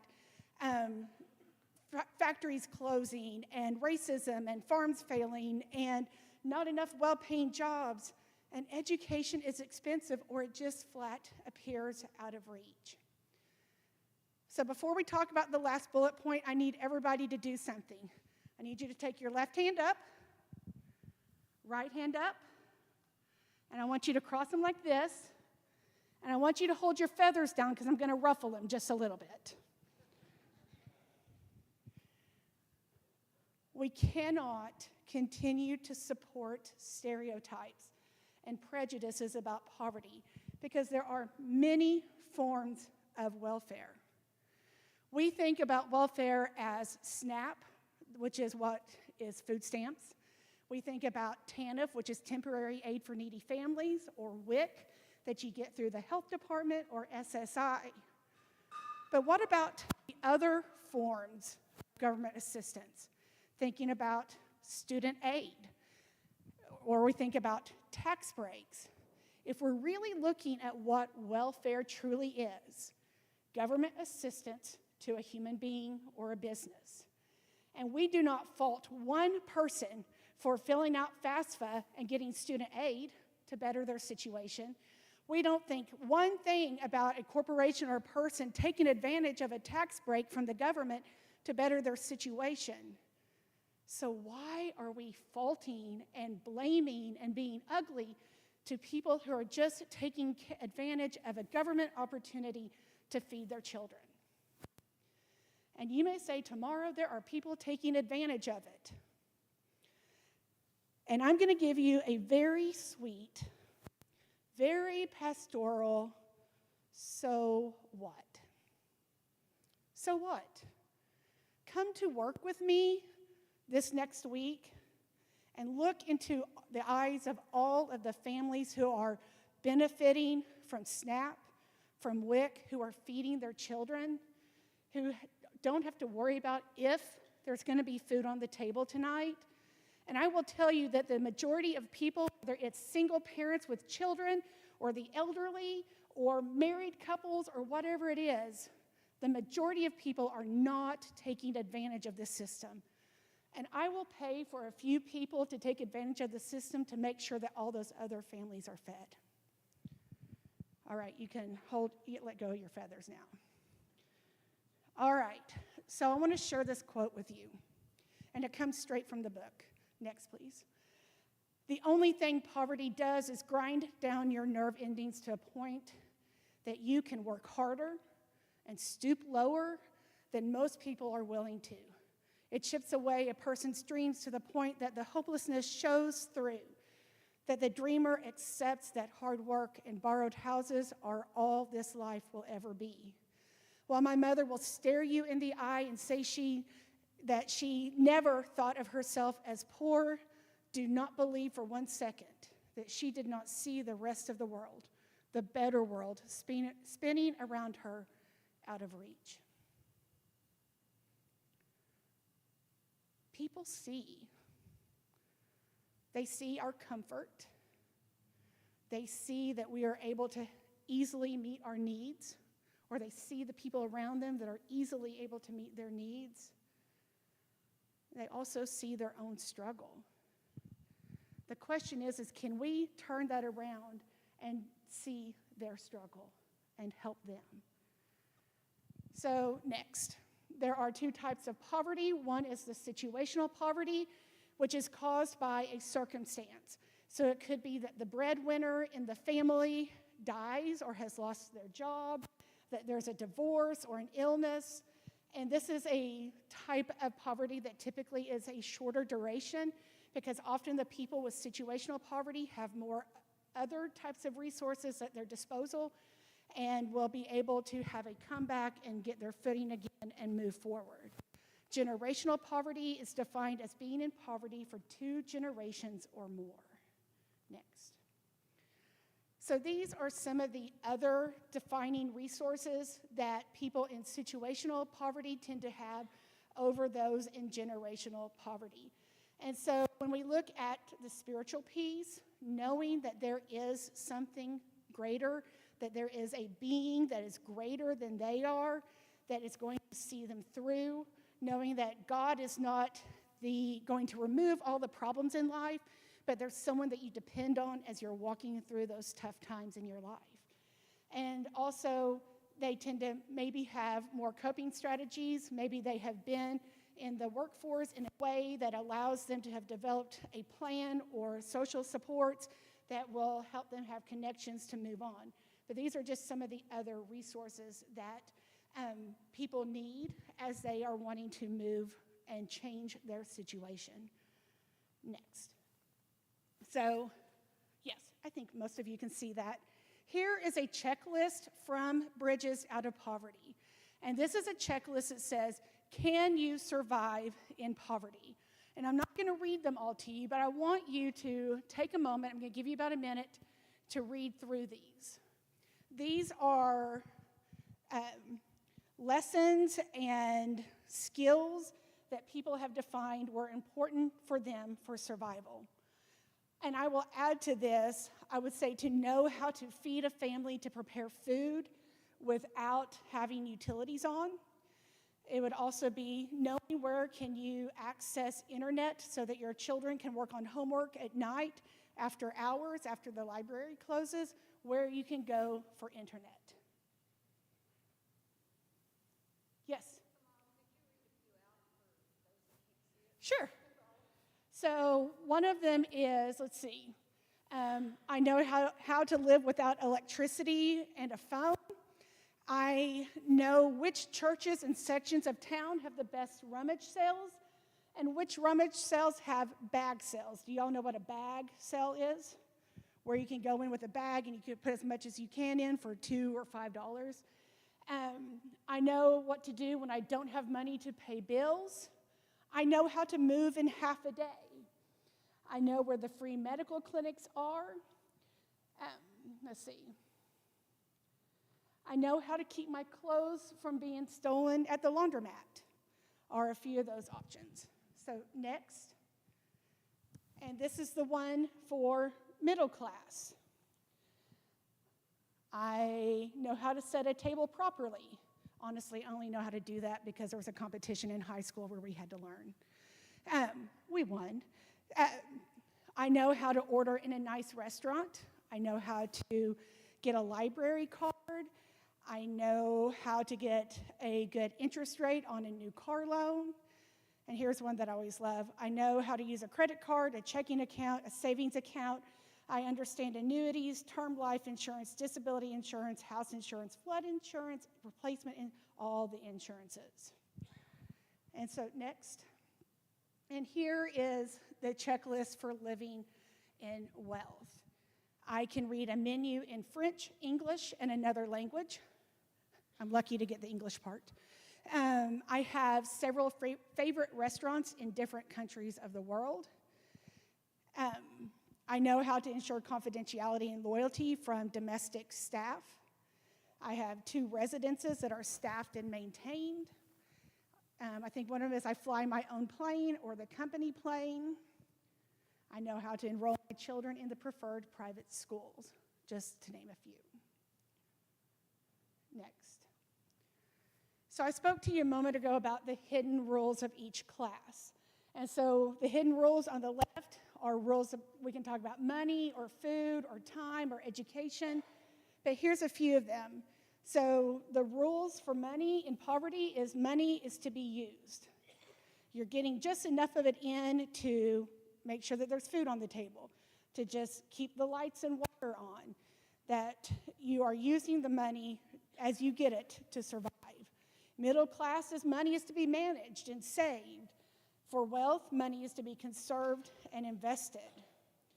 Food is one of my because food is the rule for poverty is, did you get enough? For middle class, it's, was it good enough? What was the quality of that food? For the wealthy, it's, was it presented well? Was it appealing in how it was presented? We're going to talk a little bit more about the language here in a moment, but there are different registers of speaking, a casual register and a formal register. And if you will see on both the middle class and wealth use a formal register, but for different reasons. And the driving force, if you go down towards the bottom, driving force is survival for one group, work and achievement for another, and perhaps financial, political, or social connections for another. Next. So I want to tell you about Grandma Sheila and Ann. So Ann moved into this neighborhood, and she was late elementary age, And she quickly became friends with Sheila, who was an older lady that lived next door. And Sheila realized that Anne's family was struggling. And so Sheila told Anne, if you will come to my house every day, will give you little jobs, and I will pay you to do those jobs. And so every day, Anne went to Sheila's house. She started calling her Grandma Sheila, and Grandma Sheila always had something for her to do. It was maybe usually running to the grocery store to buy one item for her. And Grandma Sheila gave Anne 50 cents every day for the work that she was doing. Grandma Sheila gave Anne a quarter to go ahead and take with her to the store so that she could buy candy. And then she put 1 quarter in a jar and helped Anne learn to save. So after quite a bit of time, it came down that Grandma Sheila had $60 worth of quarters saved for Anne. And so Grandma Sheila took Anne to the bank and opened a savings account. And Anne was thrilled. She came back with her own little deposit slip and was so excited. And about 2 days later, Mom took Anne to the bank, withdrew the $60, closed the account, and used the money to pay a bill. And so after that, Grandma Sheila did things differently. She either gave Anne the whole 50 cents to enjoy, or just went ahead and held part of that quarter there at the house for her for a later date. And Anne talks about now as an adult that Grandma Sheila was the single most important mentor that she had in her life, because she is the one person that talked to her about savings, to talk to her about not just thinking in the present tense, but thinking about the future as well. Next. So we talked, go ahead. There we go. Let's talk a little bit about language and storytelling, because every language in the world has multiple registers within it. One is the frozen register, which is things like the Lord's Prayer. If I say, Our Father who art in heaven, thank you for your participation. I appreciate it. Wedding vows, the classics are still there. Yes, people change, but we got the classics. But then there's the formal register, which is a very standard word syntax. It's what we tend to use at work. If you work in sales, the point of sale machines, everything is written in this formal register. And then also there is, we're not going to talk about all of them, but the casual register. And that's the language that will be between friends. It's usually about 400 to 800 word vocabulary. And maybe the sentences aren't always complete sentences. It may be they kind of trail off. The casual register, storytelling tends to be storytelling. Wow, that sounded oaky. I sound like cornbread now. Right? I went casual. So it is more, storytelling is more of a circular fashion, because it'll be, maybe it's, I'm going to tell you about how my husband Daniel stepped on my toe. But I'm not going to start with that. I'm going to start with, Daniel always does this. He did this back in 1992 when we were juniors in high school. Oh my gosh. And by the time I get to the end, I'm also going to probably make a statement about his character for how he stepped on my toe. But it's not going to be a direct linear story. Whereas the formal register is a more linear story, straight to the point. Next, there is a direct link between achievement and language, because how we approach potential employers, how we approach potential educators, how we speak and how we present ourselves matter, but not everybody gets to have the experience to know how to present. Next, we think and process within the register that we were raised in. We have a friend named Mitra. She was raised in Iran and immigrated to the United States. I don't know when, it was a long time ago. But Farsi is her native language. And she said that when she first came here, she would think about what she wanted to say in Farsi, think about what those English words are, speak them, listen to the English words that came back at her, convert them into Farsi, and then process it. She said she finally realized that she understood the language when she woke up one night and she had dreamed in English. Isn't that interesting to think about? And then also when the inner voice in her head switched from being largely Farsi to English. And she said that it was kind of a shocker to her, but she had to learn to translate that. And so often, people who have only heard the casual register are having to learn what the formal register sounds like. I will tell you, I had been in child welfare for almost 10 years when I entered the Continuous Quality Improvement Unit. And my first day there, it was 2 days before my birthday, I thought this is really exciting. I went in the first day, and they were speaking words that were English, but the order that they put the words in did not make sense to me. I had no idea what those people were saying. Now, I understand, but I had to learn almost a different register within the English language that I did not understand. I think I understand now, but I'm always a work in progress. Next. I want to tell you about Aaliyah. Aaliyah is one of the first kids that was ever assigned to me as a caseworker. She was 15 years old. She had 2 kids and was pregnant with her third.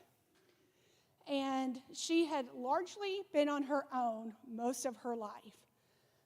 And she had a mouth.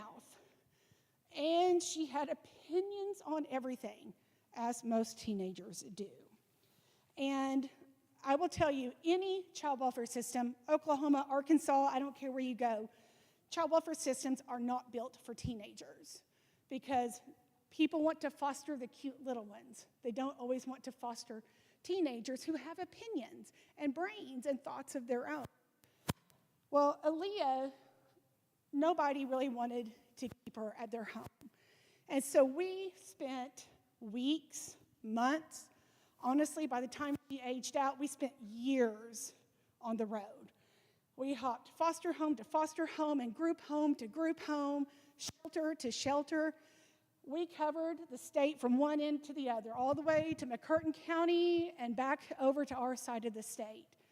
And so we spent a lot of time talking, listening to music. Well, her oldest child actually lived in Mexico. And the biological father had taken the child and gone back to his family at some point along the way. And she had not talked to this child in several years. And she said, I think I still have their phone number. I really want to connect with her. So I said, let's go to Walmart and get a calling card. So, there's calling cards that you buy so that you can call internationally. So we go to Walmart, and it's probably one of those days after everything had been moved and couldn't find anything. So we are searching Walmart, can't find these cards. And I finally flagged down an employee, and I said, can you help us? And I explained our need. And he said, absolutely. He goes, in fact, I won't just tell you where they're at. I'll show you where they're at. So we go tromping through Walmart, and Aaliyah grabs my shirt, and she's pulling me towards her, and she said, do you have your badge on? In child welfare, we have DHS identification cards that we wear that we call badges, not that we're law enforcement or that we're important, but that's just what it's called. She said, do you have your badge on? And I said, I'm not wearing my badge into Walmart. Why are you asking? And she goes, he was so nice. And I said, well, yeah, he was nice. And she goes, and helpful. And I said, he was. She said, I've never had anyone in Walmart be not that nice or helpful. But she also didn't interact with employees in the register that they were expecting to interact with. So she got a very different reaction in her previous experiences than she did in this one. So next. I will also say, before I go any further, one of the other conversations as she got close to being 18, she said, tomorrow I'm really dreading turning 18. And I said, how come? She goes, because I don't want to go to jail. Well, you don't have to go to jail. What's the deal? And she said, well, everybody goes to jail. And I said, well, not everybody. So far, I haven't been to jail. My husband hasn't been to jail. He's also law enforcement. So if he goes to jail, we have a problem. But then we had the conversation because in her world, in her family structure, jail was an everyday reality. She just had a different life experience, a different lived experience. So what does all of this mean? Tomorrow you have said a lot of words, and we've talked a lot about poverty, and we've talked a lot about language and many different things. So what does this mean for the church? What does it mean for people, for the body of Christ that are wanting to do ministry? Next. We have a couple of choices. We can help in ways that compromise a person's dignity, or we can help in ways that allow them to preserve their dignity. We can partner with them and do ministry with them. We can include them. We can talk to them. Or we can do ministry in ways that make them ask for help, makes them have to tell us what they need. The two churches that I serve do laundry ministries. And we show up at the laundromats with a lot of quarters and a lot of Tide Pods and a lot of dryer sheets, and we help people have clean laundry. And one of the things that has been the number one piece that we have started since we started this over a year ago is when people walk in the door, we do not ask them if they are here for the laundry ministry. We do not ask them if they are here for free laundry, because then they have to admit that they are needing help. When they walk in the door, we simply say, you've got here on the right day. Today's free laundry. Grab you a washing machine, and here are some quarters and some soap, and let's get started. That way, they're not having to ask or admit that they are needing help. Next. From Bridges Out of Poverty, they say that satisfaction studies show that people make up their mind about a store or agency within the first 15 minutes of interactions, and that whatever that opinion is that they've developed in the first 15 minutes is the opinion they're going to continue to hold. I say it's less than 15 minutes, but I'm not an expert. But you know we've all walked into a store or an agency or a doctor's office and had the immediate reaction that recoils us, and we want to walk right back out the door. We need to be aware that the first contact that a person makes with us as we are serving and loving is the most critical interaction. We really need to put our most skilled people at building relationships and trust in those first moments. And some people are great at this, and some people think they are great at this. But we need to be self-aware. We need to be self-aware of of the language we are using when we are talking to folks. Next. So every person, when you meet somebody, we are establishing a love bank. Penny, when I see you, if I smile at you, I am making a deposit in your love bank, in your love account. But Robert, if I lay eyes on you and I scowl at you, that's an automatic withdrawal. And we have that with the people that we love, with our friends, but we have that with strangers and the people we meet at the grocery store or the laundromat.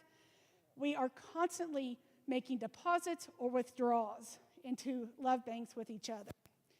And Bridges Out of Poverty specifically says some things that we can be aware of that automatically make deposits or withdrawals. So appreciation for someone's humor, even if it's not your type of humor. To not pass judgment, not to recoil or scowl, but to just appreciate their humor. Acceptance for that individuality, for their opinions, to also recognize that they may not be using resources the way that you think they should. That's not our decision to make. But to also understand that they may have people in their lives that are difficult. Maybe they have people in their lives that are unhealthy. And we don't want to pass judgment on those relationships. We can point them in areas of other resources. We can point them in different directions, but it is their choice. It is not our demand. Withdrawals are put downs or sarcasm about their humor, insistence or making demands that they explain about a person or a situation in their life, making sure that we're not using a parent voice with them, that they are adults and they are the experts in their lived experience. Next. We need to remember that leaving poverty is a process. It's not a single decision. It's hundreds of decisions. It's hundreds of moments. It's a full-time job making these decisions, making choices, and it is difficult. And we're not there to decide who they could be if they make the decisions that we think they should make. We're here to just meet them where they are and love them. Next. This is, many of you may have seen this on Facebook. It's a poem that and this is not to pick on a teacher because teachers are the workhorse of this entire world. But it says, "'Cause I ain't got a pencil. I woke myself up because we ain't got an alarm clock. Dug in the dirty clothes basket because ain't nobody washed my uniform. Brushed my hair and teeth in the dark because the lights ain't on. Even got my baby sister ready because my mama wasn't home. Got us both to school on time to eat a good breakfast. Then when I got to class, the teacher fussed because I ain't got a pencil." When you are living each day wondering if there will be food in the house, wondering if when you go home tonight there will be a grown-up there that maybe will take care of you instead of you taking care of yourself, or that you're going to have the responsibility of your siblings, or perhaps an elderly person that's living in your home, the higher level functioning of remembering the little things disappears because you're focused on survival. You're focused on food. You're focused on being safe. And we have to keep in mind that there are families that we're going to interact with no matter what ministry we're doing that are not going to remember all the great advice you gave them or all the great suggestions or the resources you pointed them towards. But we just kindly and lovingly meet them where they're at. Next. My husband and I are big Jelly Roll fans, and he sings a lot about his life in addiction and crime and having been a felon and been to prison. But one of the lyrics in one of his songs says, he said, "Everybody here has felt the same defeat. Nobody walks through these doors on a winning streak." People that are coming to your ministry, your food pantry, your laundry ministry, your granola ministry, your hospice ministry, whatever it is, they are walking through your door not on a winning streak.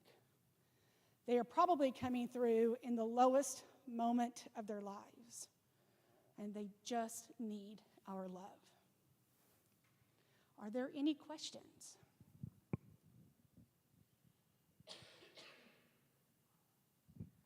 Bishop's right, you all are quiet. It's not just you, it's all of us. Thank you all very much.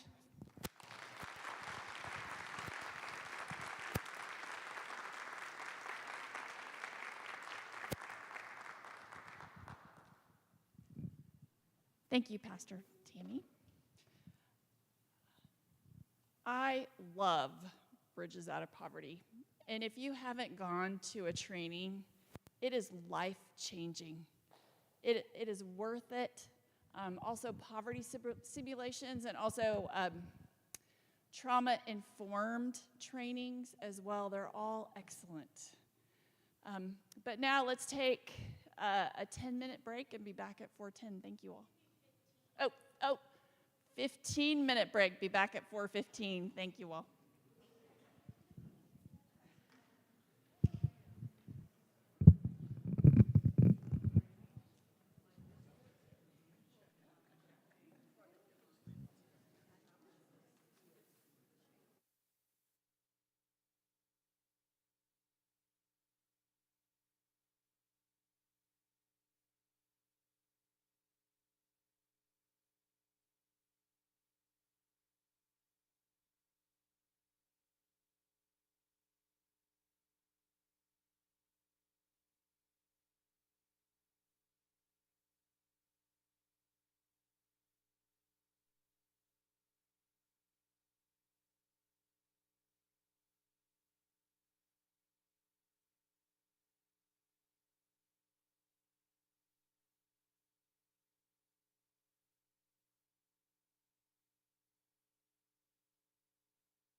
We gather back. Our first social justice partner this afternoon that we'll be hearing from is El Centro. And as I mentioned earlier, El Centro is part of a new sanctuary empowerment movement that has been working in Tulsa since 2021.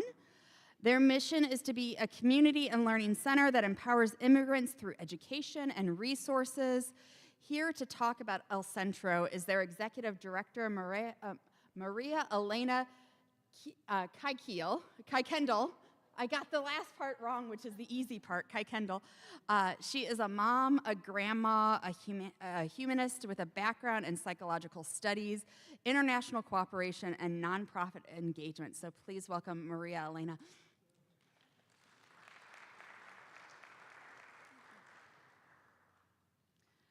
Good afternoon, everyone. Buenas tardes.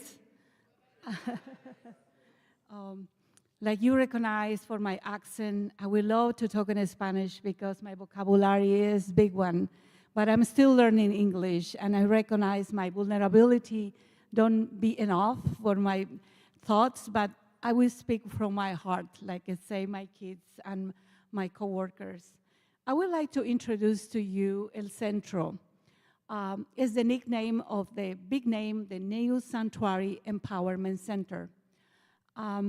My role, like executive director, means a lot of responsibility, but also great opportunity to use my passion, that is serve the immigrant community in Tulsa. Like an immigrant coming from Cochabamba, Bolivia, 19 years ago. Today, my marriage anniversary, 10 years, and I feel having the opportunity last year to be a citizen in May 14. May is a special month, and I start with this unique opportunity to present El Centro here to all of you.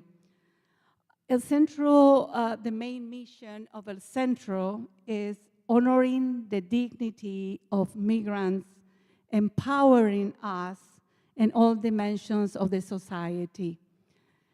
Empowering us means we do together. We don't take the power or give the power to the community.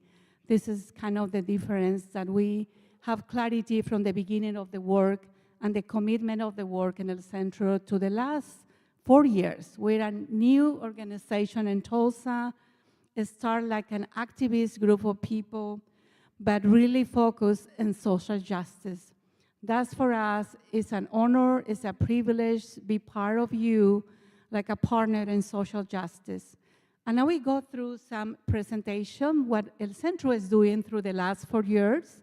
And I'm really open to share questions or answers with you about, especially in this time that even the word immigrant sounds like a bad word for the political environment and administration in the country. But we feel so proud to say we are immigrants to serve the most vulnerable community in Tulsa. We are, and we recognize, like a nonprofit organization, 501c3, and we put 3 pillars in our work because we call a community center, a learning center, and a worker center. That is why I would like to use a phrase, maybe it came out easily in my Spanish, is say, if you walk by yourself, maybe you can go faster, but you walk together, we go farther. That is why collaboration and work together is crucial for El Centro. But how is El Centro? It's led by an amazing group of talent, leaders, and people committed to represent our community. We have our board members that they are really unique. And I would like to invite the chair of the board that is part of this community, Pastor Alvaro Nova, who can share a little bit what about the board members of El Centro and how their vision or their commitment to do this organization, doing the work they are doing right now in this short 4 years in the community. Pastor Alvaro? Thank you, Maria Elena. I know this time is more for Maria Elena, but I'm so happy to work with her in El Centro. And she invited me to talking about our board, which is, in my opinion, in our opinion, is a very unique board. I am the chair, and each member of the board, when we invite people to be part of our board, we recognize that person work in the community. It's not only about knowledge. It's not only about if you can bring on the table a lot money or not, but it's more about all of us. We have to have passion to serve people, love people with what we do. So the board is very quickly. You see me. Everybody knows me. I am the chair. We have Amanda Peregrino, which she worked with the union school system, and we have Jessica, which is our secretary. She is based in Oklahoma City. We have Rick, so he's our treasurer. And we had now Ana Barros, which she worked in the school system for several years, but now she's working with a nonprofit organization also. We have Ami Arisa, which she worked for many years in helping immigrants also in Tulsa. We had Denny Bloom. I am the chair in Denny Bloom, which is a professor of TCC, I think, and OSU, sorry, she's a professor. Thank you, she's not here. No, she's a professor of OSU, but also she's helping us with the, we don't call ESL, more like a Pláticas in English, which Maria Elena is gonna explain a little bit more about that. Also, we had Drew Diamonds, who is very recognized in the city. He was a police chief probably 10 years ago, no, more than 10 years ago, I think, working a lot in the community. We have immigration attorney, it's Elisha, who worked with TU, and Dr. Erb. Everybody mostly knows Dr. Erb from Fellowship. He's a great resource for us, and he's working to open a music school. We have Ivan, which is a DACA recipient, very, he's one of the youngest in the whole board, and he is very dedicated working with the community too. And we have, this is Molly Bryan, who worked with YWCA, if I am not wrong. And we have Tyreen, she's from Mexico, and we have Bao, which is from the Hmong community, if I'm not wrong. All of us, we work in the community, what I say. So, you're welcome. I appreciate Pastor Alvaro to name it all the board members, because each organization have to have this guidance for people who are really committed to follow the mission of El Centro. And I think all of them, they are on track in that way. We have also an advisory board that people with Father Duane, Cynthia Hasso, and Barbara Proce.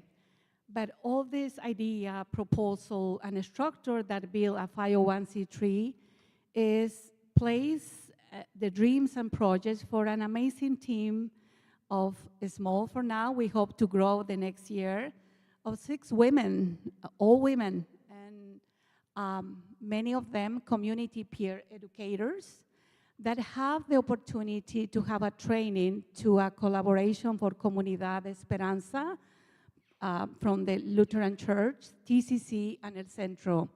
Actually, we have 155 certified community peer educators. What does it mean to be a community peer educator? It's a people from the community, below the community, and experiment and understand their community. They are part of them. We work with the community. We don't work for the community. When we see this difference, we can see the success and the results of the work we have been doing. I would like to talk about the community center. What is for us be a community center? A community center is a welcoming space so everybody who knocks our door is welcome. And how we offer like a community center.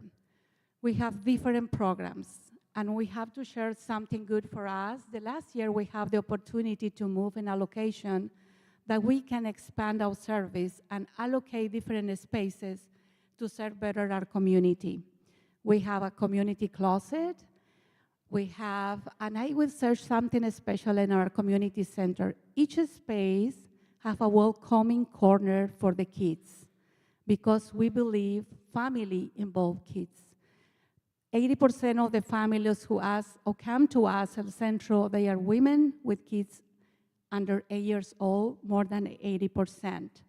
That is why we intentionally create the spaces in our community center, even the spaces they use like an office, like a welcoming space for the little ones. We have a carpet, we have a stand with books, and the way they feel enjoyable and do the most important work in their childhood, play with them.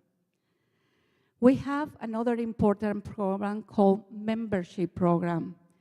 Each person can be member of El Centro. Actually, we have 857 members. This program starts with the idea to do mutual aid, share your talents below an organization, but be constantly listen the needs of our community. This idea transform in some way a non-official identification for our community who's undocumented. We can provide in a few minutes, like the picture, a membership card with information of your day of birth, even the address where you live, and in the back say, it's not an official ID, it's not a drive license, but he been useful and break the barriers of many of our communities, doesn't have access because everywhere they go, they require identification. When they cross the border, they take all the documents. They don't have nothing with a picture, they can't identify them. My part, like an executive director, is build relation with all the partners in our community. Talk about this membership ID and the way they accept them, like in a way or some form identify themselves. TPS, CAP, EduCare, clinics, community health clinics, all they are accepting this membership card to the community have access of the service they needed, breaking barriers to the community have access to service they require. Also, we provide, we call a crisis funds management. That is a relief, economic and cash, for people who are invited to apply. But I would like to go a little deeply in this project because crisis funds management means to set up, take an hour, a conversation with each person, look the other like a human. That is crucial, the role of the community peer educators. Have a safe environment, have a private space, have a corner for your kids. In the meantime, you talk with another person, listen, smile, cry with them, and immediately connect with the resources the family expressed they needed. If you need a list of food places you can get food, you need legal assistance. If you need a health department, some information they can provide it. That is kind of the crucial role of the community peer educator, is this connector, is this bridge. They have to be updated with the resources they needed every day, the community, and they have to be prepared to answer to them. But we have a limited capacity. We can do everything.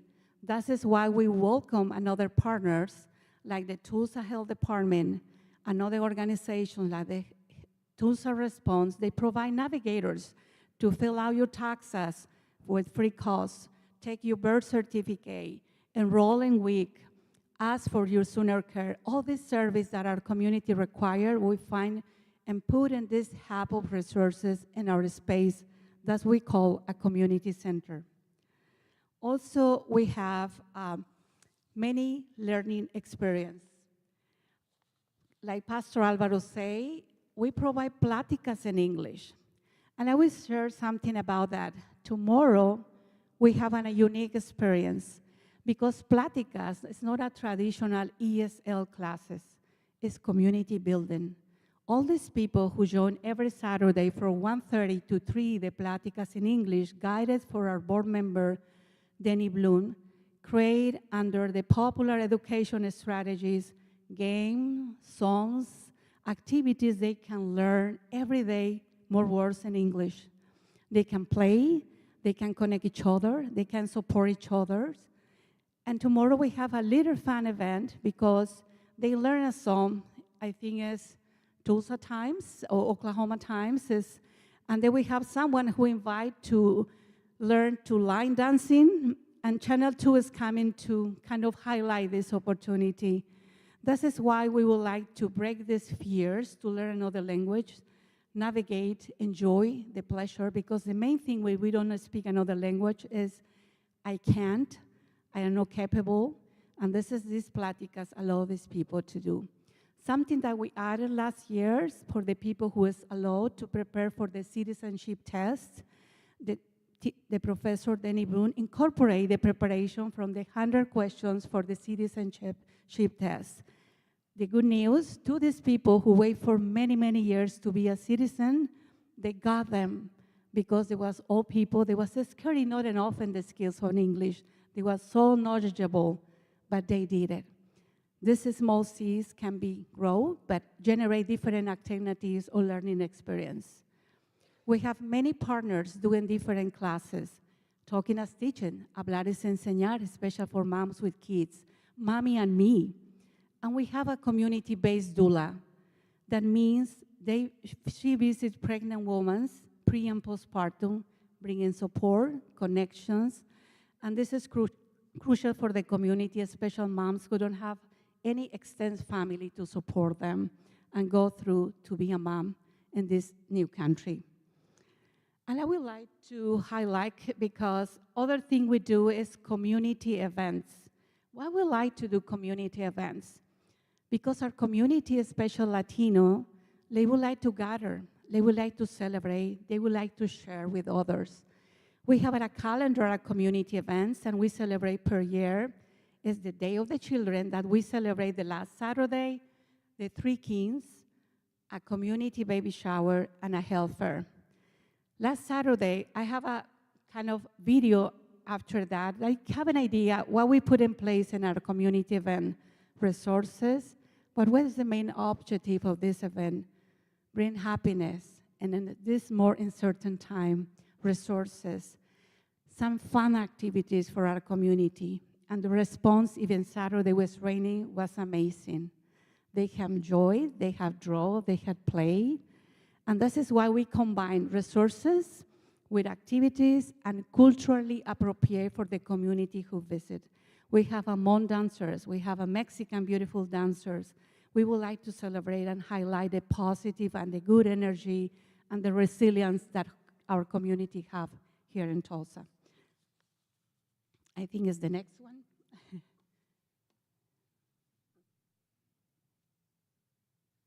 And also about the Day of the Children, the City of Tulsa declared the Day of the Children in April 2023, 2 years ago, to require for us.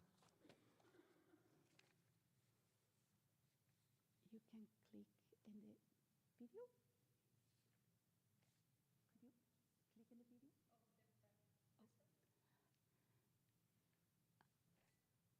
Didn't go? It was the click in the video. And the previous one?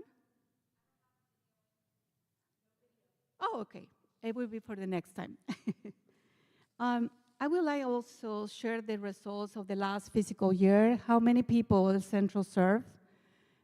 We go over 6,000 people with the different programs like community events, all the programs with the community center, the learning center, and all the connections that we build through our commitment to be working in collaboration with our community. I would like to highlight that we start a program with the Oak Indian Mission to transitional housing for our community who are desperately looking for a place to live. In the area where Centro is located, the highest eviction area is pop up in this area. Even as the most diverse, Latino, Asian, Afghan, Afro-American, and white community. But even though the eviction is the highest, the risk to have a place to live is one of the main concerns that is still the city of Tulsa trying to resolve. Also, we collaborate directly with Comunidad Esperanza in many ways, especially with the Community Peer Educators Program. But also, for do this job, we have the support of the founders. I would say in the last short 4 years of our life in Tulsa, we got the trust, the main founders of the city, George Kaiser Family Foundation, Schusterman, Sarro, Bernstein, Flynn Family Foundation, and other partners. But the value of all of them is attached to all of you, each human being who can contribute with your time, with your expertise, with your donation, with everything that we can keep doing our work. Just for a keep update to this fiscal year from July to December, we are almost close to the amount of people we served last year. We was 4,500 people. Probably we will be close to 8,000 when we make the report at the end of June. Like I say as well, this is kind of the representation of how many the resources can be distributed and how many people participate for them. And also the partnership is another key component for us. We have many, many partners and collaborations, and we are so blessed and thankful that we can be one of our partners for social justice with the Lutheran Church. Thank you. If you have any questions, happy to answer. I try to be brief, but I think Pastor Alvaro, if you have anything I would like to highlight, and you have any questions, so open to understand. Just so we say something more, we provide free legal consultations. For that, for all the 4 years, almost 4 years, we have 2 partners, TU Legal Clinic and YWCA Immigration Department.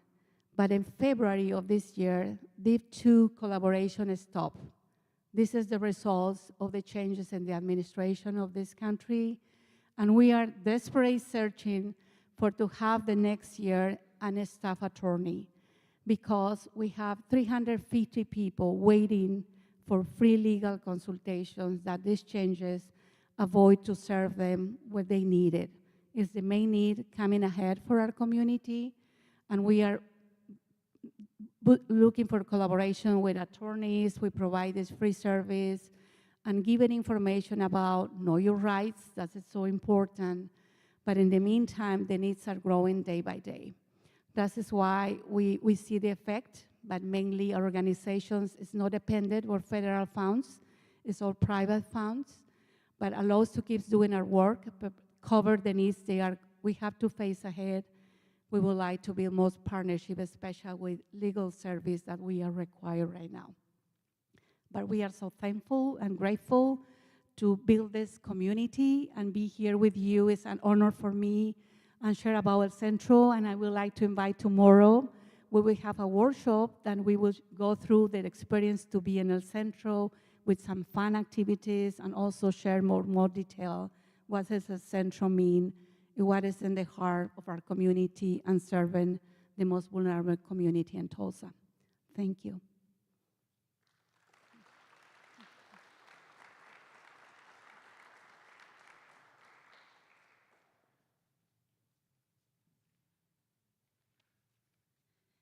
Thank you so much, Maria Elena. I had the pleasure of going to El Centro last month, I believe it was, and want to invite all of you at some point to go to their facility and just be amazed at how much they are doing and how their space, they were blessed by the Kaiser Family Foundation to have a facility in East Tulsa for a $1 a year rent. That is such a blessing, but it allows them to do so much more as a result. So make an appointment. Just don't show up, but make an appointment to get a great tour. And they might even feed you, too, some great food. So, yes, thank you. And yes, and also hear more tomorrow. She will be presenting during workshop 1. So now it's time for us to talk about money. Yay, everyone's favorite topic. So you should have received in that email that came out this past Monday the Assembly book and the Treasurer's Report. And with that, I now invite our Senate Treasurer, Doug Stussy, to come forward and present his report. You don't want to introduce it? You don't want to introduce it? Doug, you don't want to talk for once?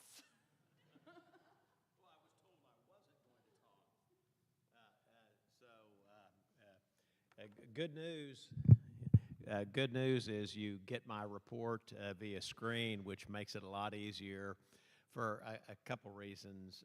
Tonight, the primary one is if you're seeing me with my goofy glasses on, that's because I had one of my lenses replaced yesterday, and I'm not supposed to have any. These are no ultraviolet light type things, and so it's making it a bit difficult for me to look at little tiny numbers today.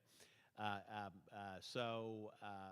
I think the second good reason is when we video the financial reports, it makes it a little bit easier for folks to follow because I'm kind of pointing and clicking along the way so you can see the numbers that I'm talking about as I go through the financial information here.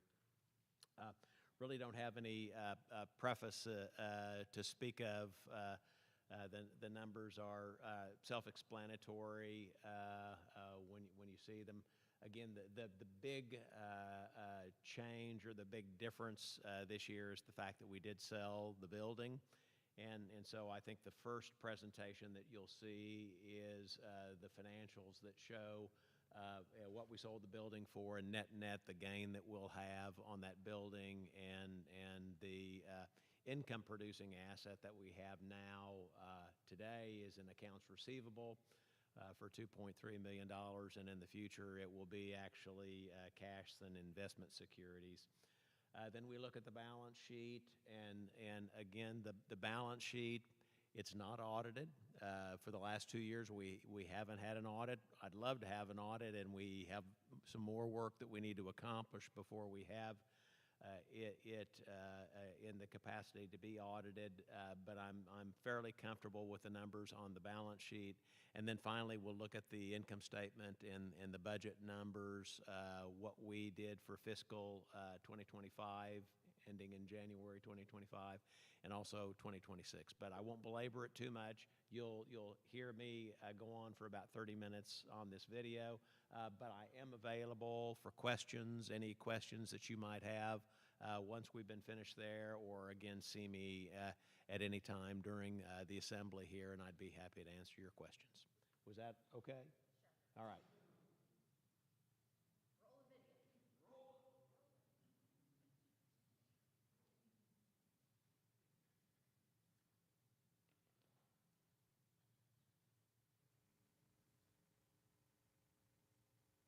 Good afternoon, Assembly members.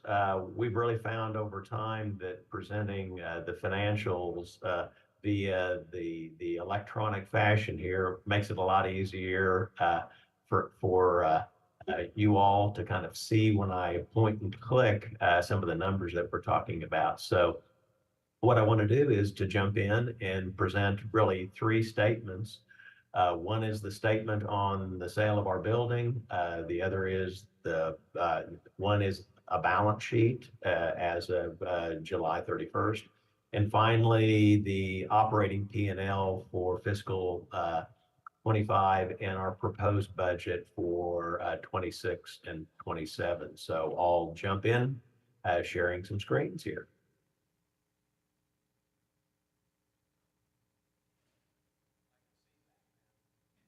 All right. The first screen that I'm sharing with you is really a walkthrough of the sale of the building, which was a critical, great transaction that we entered into this year. And really some of these numbers, I wanted to talk about this first. So when we look at particularly how these will hit the financial statements for 2026, you'll see where those numbers are coming from. And it's important to know that these are big numbers, and we're going to really look at them from a standpoint of them being non-reoccurring, because they are. But you know, we just need to understand how they impact 2026. And so all these numbers should be numbers that you've seen or heard about in the past. But we closed the sale on February 6th. And we sold the building for $4.25 million. And you can see here how we received that $4.25 million. It came in as a down payment of $125,000 and a promissory note of $2.3 million. We have some personal guarantees coming in, so we feel comfortable that you know, we're well secured. And when you look at the total of the down payment and the personal guarantees, we came in at a 20% down payment. Remember that the notes receivable is going to be earning interest at a rate of 5% and for a 36-month period. As we were going through the due diligence process, one of the things that was discovered is that we needed some roof repairs. And so this is by no means a complete roof repair, but it was about $65,000 worth of repair work that was needed to be done on the roof. And then the closing costs, you know, we had estimated that the closing costs were going to be closer to $70,000. And in fact, they turned out to be a little shy of $60,000. So you can look here at your convenience in the areas that we overguessed or underguessed. And then we had a broker fee that we paid for our representation on the transaction. So when we closed the transaction, we didn't get much cash, a couple $1,000s. But the good news is net profits on the sale of the building, when you look at what it was on our books for, less depreciation. So it was on the books for kind of a net number of about $1.2 million, less our closing costs and other things. We're going to have a gain of right at $1,082,000. And difficult for you to ask me questions because we're recording here, but I'll certainly answer any questions that you all might have on this transaction. And it's going to be great for the Synod because over time, we think it's going to have about $140,000 plus or minus impact on the annual financial performance of the Synod. So now I'll stop sharing this screen and jump into the next piece of information that I want to share, which is our balance sheet. So balance sheet should pop up here, and we'll walk through that as well. One of the things that I wanted to start out with is a reminder that you know, these are unaudited numbers. Both the year ended January 31st, 24 last year and 25. We have work to do yet in order to get our financial information in a form that we can audit. Sarah's been working hard. I've been working hard for an old retired person as well. And we had found an accounting resource that we are hoping that's going to help us out. And we didn't get as much time from that accounting resource as we had wished to help us work these things through QuickBooks and in our financial statements. So as we move forward into this summer, we're either going to get more help from that financial resource or look for a new one. And so I would describe the financial statements more as a compilation on my part and Sarah's part in coming up with these numbers. But as we walk through the balance sheet and the P&L analysis, you'll see that I've got a fairly high confidence that these numbers are materially accurate. So jumping into our balance sheet, and again, this is as of January 31st, 2025, we've got total current assets of $244,000, and that's cash and cash equivalents. And then we've got 1.234 in investment securities. So when you look at the total of those two, we've really got about $1.5 million in cash and investments.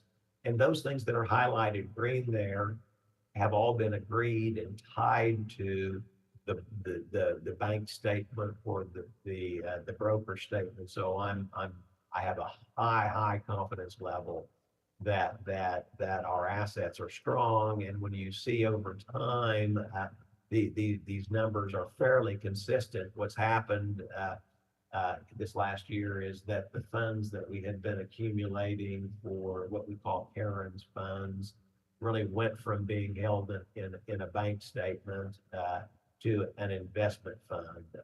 So that's what's happened there.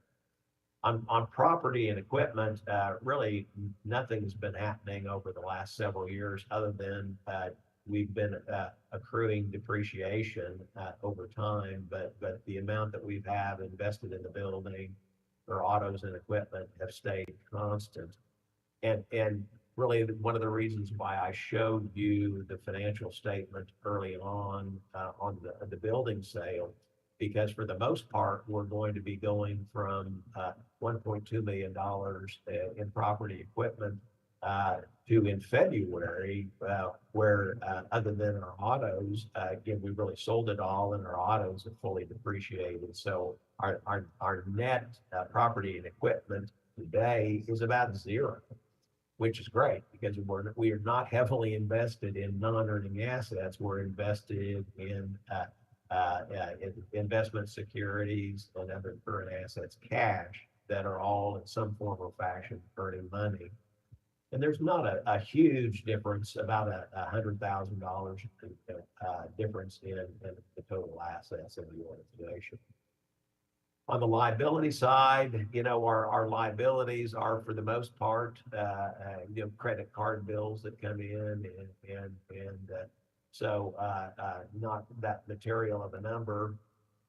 Long-term liabilities, really two categories. One is deferred revenue, and this deferred revenue is really Conway, Arkansas dollars. And I think when we do the audit, we're probably going to transfer those from deferred revenue down here to net assets available. But continuing to reflect the credit card bills and that deferred revenue as a liability of some sort. And then we have our net assets, which are all the buckets and all the funds that we have. A majority of those have no donor restrictions, but some of them do. And you can see we've actually gone from $515,000 to $620,000 in donor restrictions. And for the most part, that change is the gifts that have been made to the Karen Fund. So net, we're in a really good shape on our balance sheet. You can see that with the assets the liquid assets that we have with cash and investment securities, less any liabilities that we might have to honor a donor's request or pay a liability, we've got $600,000 worth of net cash, and that's going to change materially in February, or it did change in February when $1.2 million of property and equipment converted into $2.3 million worth of accounts receivable. So that accounts receivable is really liquefying those fixed assets. So we're in a good balance sheet position. So again, I'll take questions on the balance sheet. It's fun to say today that I'm there in person. Maybe I should wear the same shirt or something. Better, but anyway, quit talking silly bit. All right, I'm going to stop sharing this screen and I'm going to grab the P&L and share it. All right, and again, to remind folks what we're looking at here, this first group of numbers would be how we performed operationally for the fiscal year ended 2025. Here's what we're looking at in terms of our budget for fiscal 26, and we're comparing it here with how we ended up in 25. And then the last column that we have over here is a proposed budget for 27. So it's another year out. And the way I thought I would walk through this is maybe talking about line by line going forward rather than trying to compartmentalize 25, 26, and 27. And a little bit of a color coding here. Those things, and I'm terrible on colors, I'm going to say that that's highlighted kind of brownish to my eyes, would be things that are going to be impacting these statements because we sold the building. Purple are things that are going to be happening to these financial statements because what I'm trying to do here is move Communidad out of being something that's managed in a bucket or a fund because we're paying salaries and we're receiving revenue in. So it really should be something that's reflected in our income statement rather than an in and out on a fund balance. And then Karen's fund is again a non-reoccurring transaction that I wanted to highlight here as well. So that's kind of the color coding reason on some of these numbers. And a couple of these are in red because that means that if you were to look at our Intuit, our QuickBooks P&L, the numbers in these accounts would be a little different because we've got to go back in and mine these numbers out. These numbers that I have in red tie to payroll numbers, they tie to receipts on deposits, they tie to Portico payments. It's just we need to go in and gross up our numbers in QuickBooks to reflect these. So I know I'm kind of wandering around on lots of different subjects there. Okay, so let's look at the main source of revenue for us, which is the amounts that all your congregations send in, and those are extraordinarily important. That pays the majority of our bills are these types of numbers, and we'll see how those are challenging, just like they're challenging when you meet with your council and your congregation. And when I say challenging, they're not heading in the right direction. Good news is for this fiscal year that's ending in 2025, we had almost $60,000 worth of one-time gifts, which is really what brought us over the top to be ahead of budget. And for our proposed budget for this next year, we've actually skinnied it down a little bit. So we're suggesting we're going to be in at about 350 instead of 404. And so the difference would be is a continued decline of about $15,000 maybe-ish, what we're guessing, gifts from congregations. We hope that's not true. And then maybe some of our one-time gifts, instead of being 60,000, they might be 20 or 30,000. So we've estimated for fiscal 26 and fiscal 27 that congregational giving is going to be about $350,000. Synod sustainers, and we thank all the sustainers that are out there today. You can see we had a good year. We came in with $37,000 worth of gifts. Thank you for that. which was a little bit over budget. And so we've reflected a new budget for both 26 and 27 at that $36,000 level.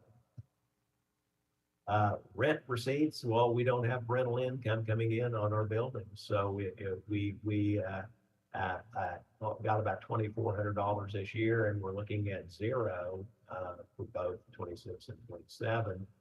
But the new number that we've got coming in for the next couple of years anyway is rental income from Hope Fellowship.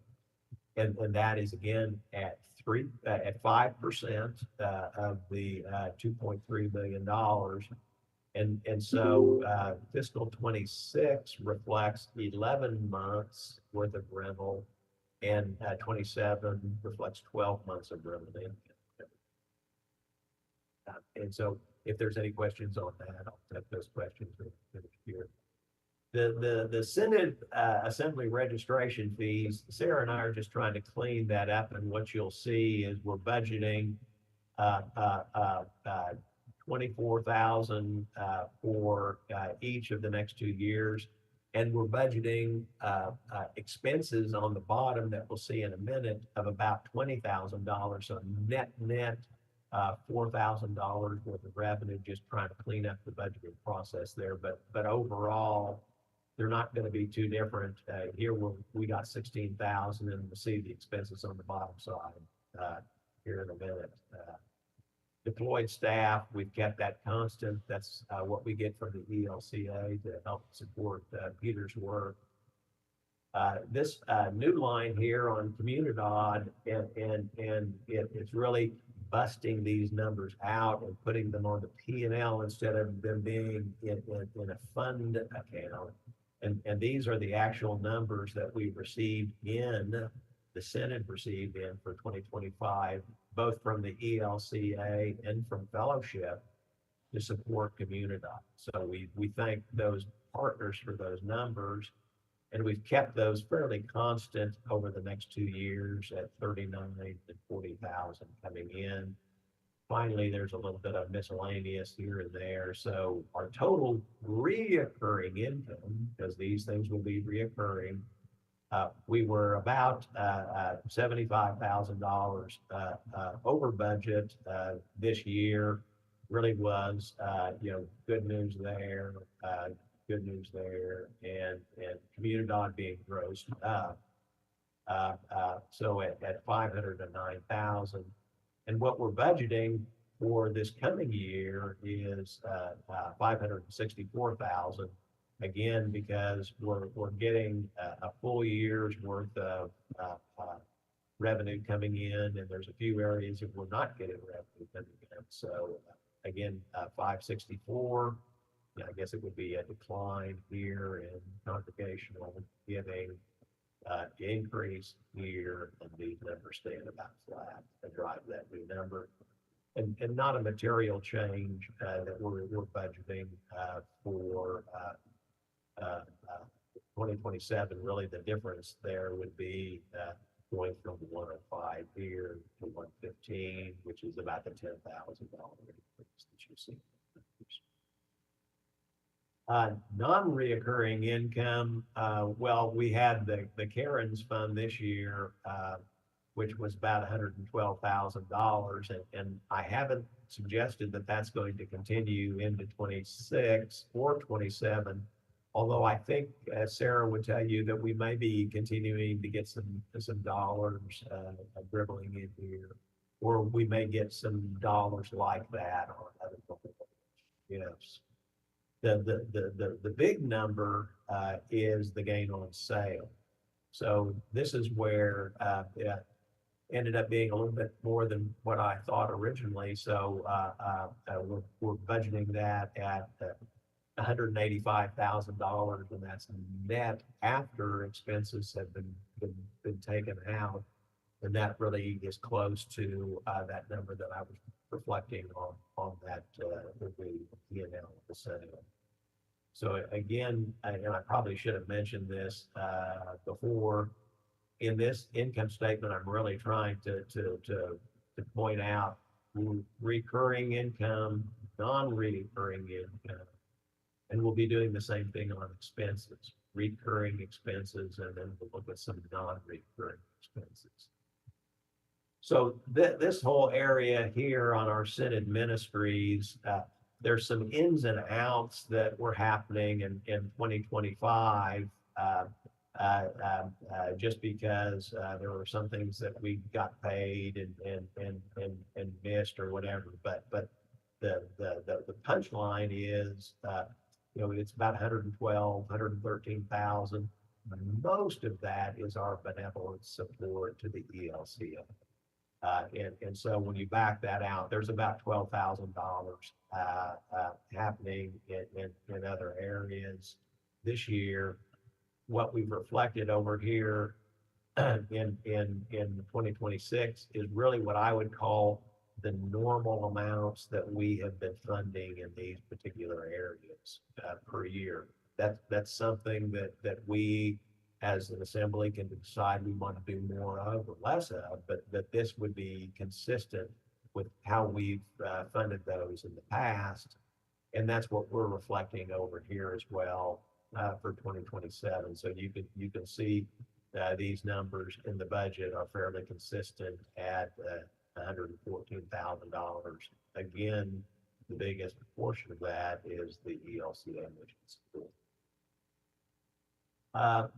Looking at, don't want to go too far here. Here's a lot of the operating expenses that we have on the Synod level, and you can see that kind of they're all color coded, and I'll talk about that as we walk through. But the first one is, and we've split out audit and insurance this year. It used to be we would look at those things as one number, but it's important to look at them differently because audit, and we spent $13,000 this year, and that was really paying for the audit fiscal 2024. But we need to pay for an audit for fiscal 25, 2020. I'm sorry, I'm getting all my 20s mixed up. We paid for 2023. We've got 2024 and 2025 to pay for, which is why we're budgeting this $30,000 here. And then in the 2027, we'll go back to what a more normal audit cost might be. Insurance, that's going to drop significantly. We spent almost $24,000 this year. And what we're suggesting is it may be about 6,000 this year, or it will be 6,000. I think Sarah's pretty comfortable with that number. And we just forwarded that as well. And you say, well, we don't have a building to insure, correct, but we have other insurances, liability insurances and automobile insurances. This may be a little high, it may be a little less than that when we get over the 27, but we'll wait and see. Here's that whole Synod assembly expense thing that I talked about earlier. You can see up on the top, we had like 16,000, and here we have about 11,000. And so here's the 20 that I said we have 24 income on the top. So yeah, 24 minus 20. So we're really saying we're going to net make 4,000. And we are consistently looking at those numbers. And again, last year we made a little bit more than that. So being conservative there. Benefit plans. So this again is showing where I'm breaking out Communidad from the benefit plans for our other employees. So this would be Alvaro's number, and this would be what we pay for Becca and Sarah, and so they total about $66,000, and what we budgeted is those staying about the same, about $66,000 here, and a little increase over here. And these numbers that I budgeted are pretty much accurate numbers because we've received what those numbers are going to be from the ELCA. And then Synod travel, we spent $15,500 on a budget of 8, so we were a little over budget. We've increased the budget for 2026 and 2027. We think we've got Becca's travel covered, and this would be Peter's travel here. Really, the only other one I want to spend any time on for the most part here is office administration, just because we spent about $3,500 this year, and we're budgeting well, and that's really where we want to pay for that accounting resource that we're going to add to try to help us out this year and maybe a little bit of next year as well. Utilities, building supply, those are going away, getting to be small numbers or non-existent numbers. We're going to have some utility numbers for the first couple months of the year that are going to roll in that we've covered with $5,000 here. And the rest of all of the numbers here, whether it's our plan giving partnership, these numbers right here, and right here, they're fairly, I'm sorry, I should have been right here.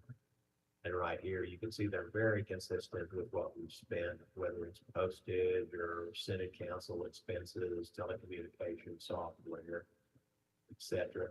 So on controllable expenses, we're really talking about going from 204,000 to about 211,000, 295,000. So those are declining as we have savings in the building area, but we also have increases in areas like audit and administrative.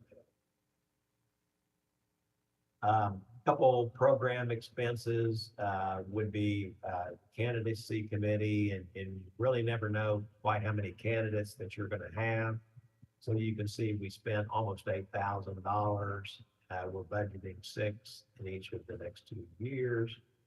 And youth and family ministry expenses, we've just basically kind of pushed those forward at a very modest level.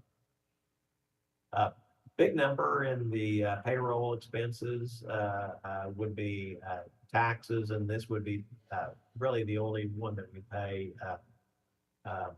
FICA and other taxes like that would be Sarah. So here's what we spent this year, and this is what we're guessing: $3,000, $3,100. Wages for Communidad and wages for the rest of our team. And so again, these numbers are tied to our W-2s, our wages that we paid. And we did give our team raises. This is the first time that we've given raises since both Becca and Sarah have been on board. So you can see that we're going from an actual of 252 to a budget of 260 to 267. So fairly modest increases in wages, which come up with total reoccurring expenses 580, 595, 586, as some of those numbers, audit numbers, stuff go down. Reoccurring expenses this year, so a majority of the cost to sell was included in the profit on the sale. We've had some expenses that we paid out of pocket on that, and we may have a few more, but they're not material. 3,500 here, 2,500 here, not budgeting anything for next year. So total expenses, 583, 597, 586. So very consistent. And again, I've looked at this from a reoccurring income or loss. We were in the hole about 70,000 this year, but the budget is dropping that to 50,000. And then as we continue, I'm sorry, budget is dropping it to 30,000. So from 70 to 30. to 11. So we're still having an operating loss, but that revenue coming in on the building sale, interest coming in on that accounts receivable note is what's really helping us drive these numbers down almost to a break even, which should be aspirational for us, that from operations, couldn't we be a break even? Non-reoccurring, this is the Karen fund. This is the gain on the sale of the building. So have guessed that those will not be reoccurring in the future. And finally, it's just what I tried to do here is we've always, Communidad has been something that we've looked at just by what's happening into this bucket, this reserve bucket, and wanted to gross those numbers up, which I've done this year. But you can see we've got salary, we've got benefits, we've got support coming in from the ELCA, and we've got support coming in from fellowship and Communidad both. So of the numbers, basically plus or minus 27,000, a little more than 27,000 is what we net spent on Communidad this year. And we're showing that being about 32 next year and 33. So lots of numbers going on there. I appreciate your patience for me presenting in this way. I hope it was helpful. And certainly we'll pull this down and answer any questions that the group might have. So thank you for your patience.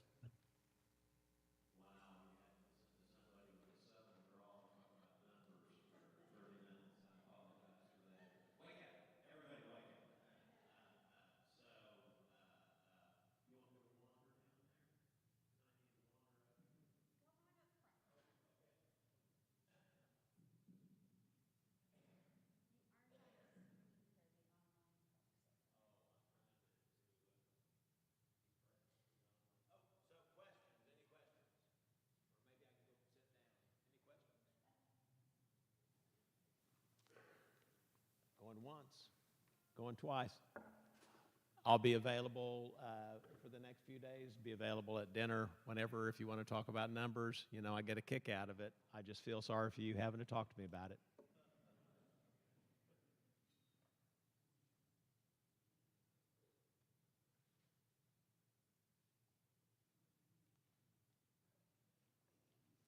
Thank you, Doug, for that very exciting description of the budget. One of the things that was really hard for me to wrap my head around was what we call our budgets. So fiscal year ending 25 ended on January 31st of this year. So we are currently in fiscal year ending 2026. So as we're talking about the 26 budget, that's this year, and the 27 budget is next year. So just in case anybody is equally confused as me.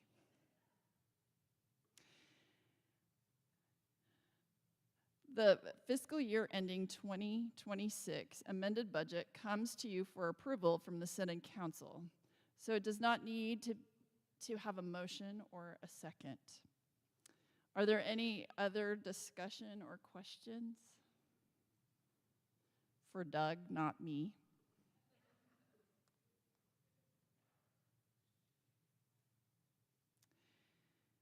Are we ready to vote then? Okay. The vote is to approve the amended fiscal year ending 2026 amended budget as presented. All those in favor, please raise your green cards. And all those opposed, your red cards. The motion has been approved. Thank you all. Moving right along to the fiscal year ending 2027 budget. It comes to you for approval from the Synod Council, so also does not need to be moved or seconded. Are there any discussion or questions for Doug?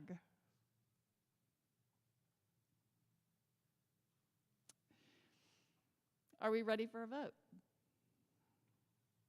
All right, this vote is to approve the fiscal year ending 2027 budget as presented.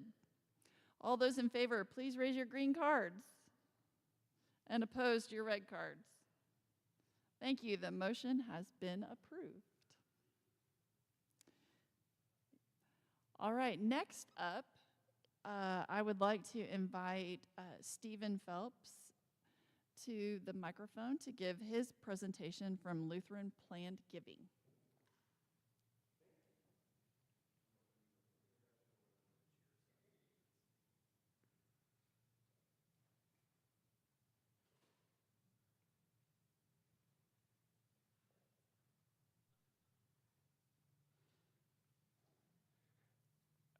I promise no financial numbers.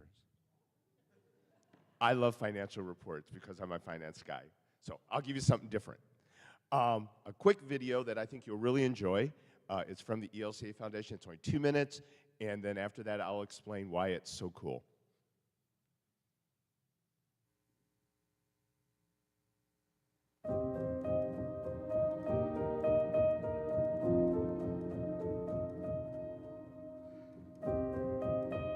Perhaps it's the chaos of the world. It might be our personal struggles. Both make it easy to feel that life has been turned upside down. How difficult it can be to sense Christ's presence amid the noise. Jesus understands this. He entered this uncertain, chaotic world, not as a mighty king, but as a helpless baby born to a young, powerless mother. Poor and often homeless, he walked alongside society's outcasts. He held no office, wielded no power, yet no one has ever changed the world more. His life reminds us that God's peace and love, at their best, are delivered in unexpected ways. I am with you always, he says. Take heart in Jesus' promises. The Prince of Peace offers calm in our storms.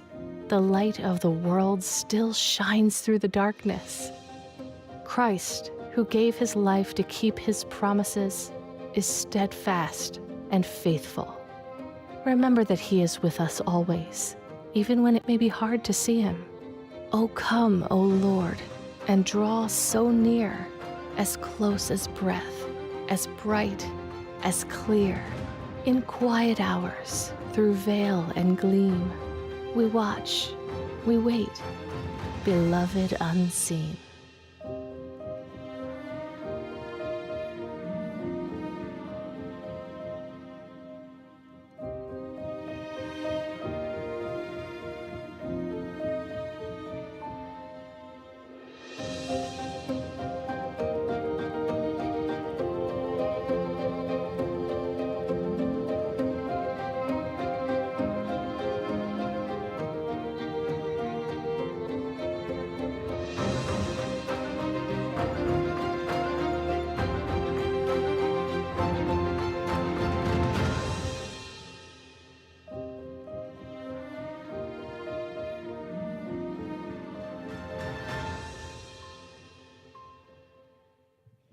Stephanie is one of my dear colleagues and great friends.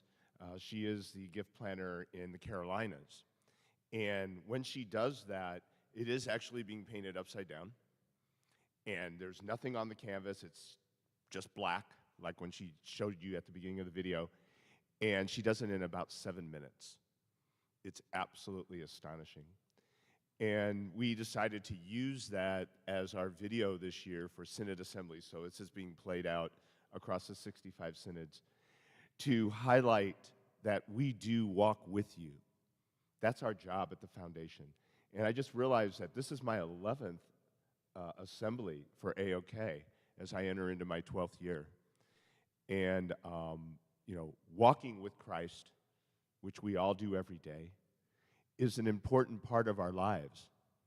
It's an important part of my being a Lutheran.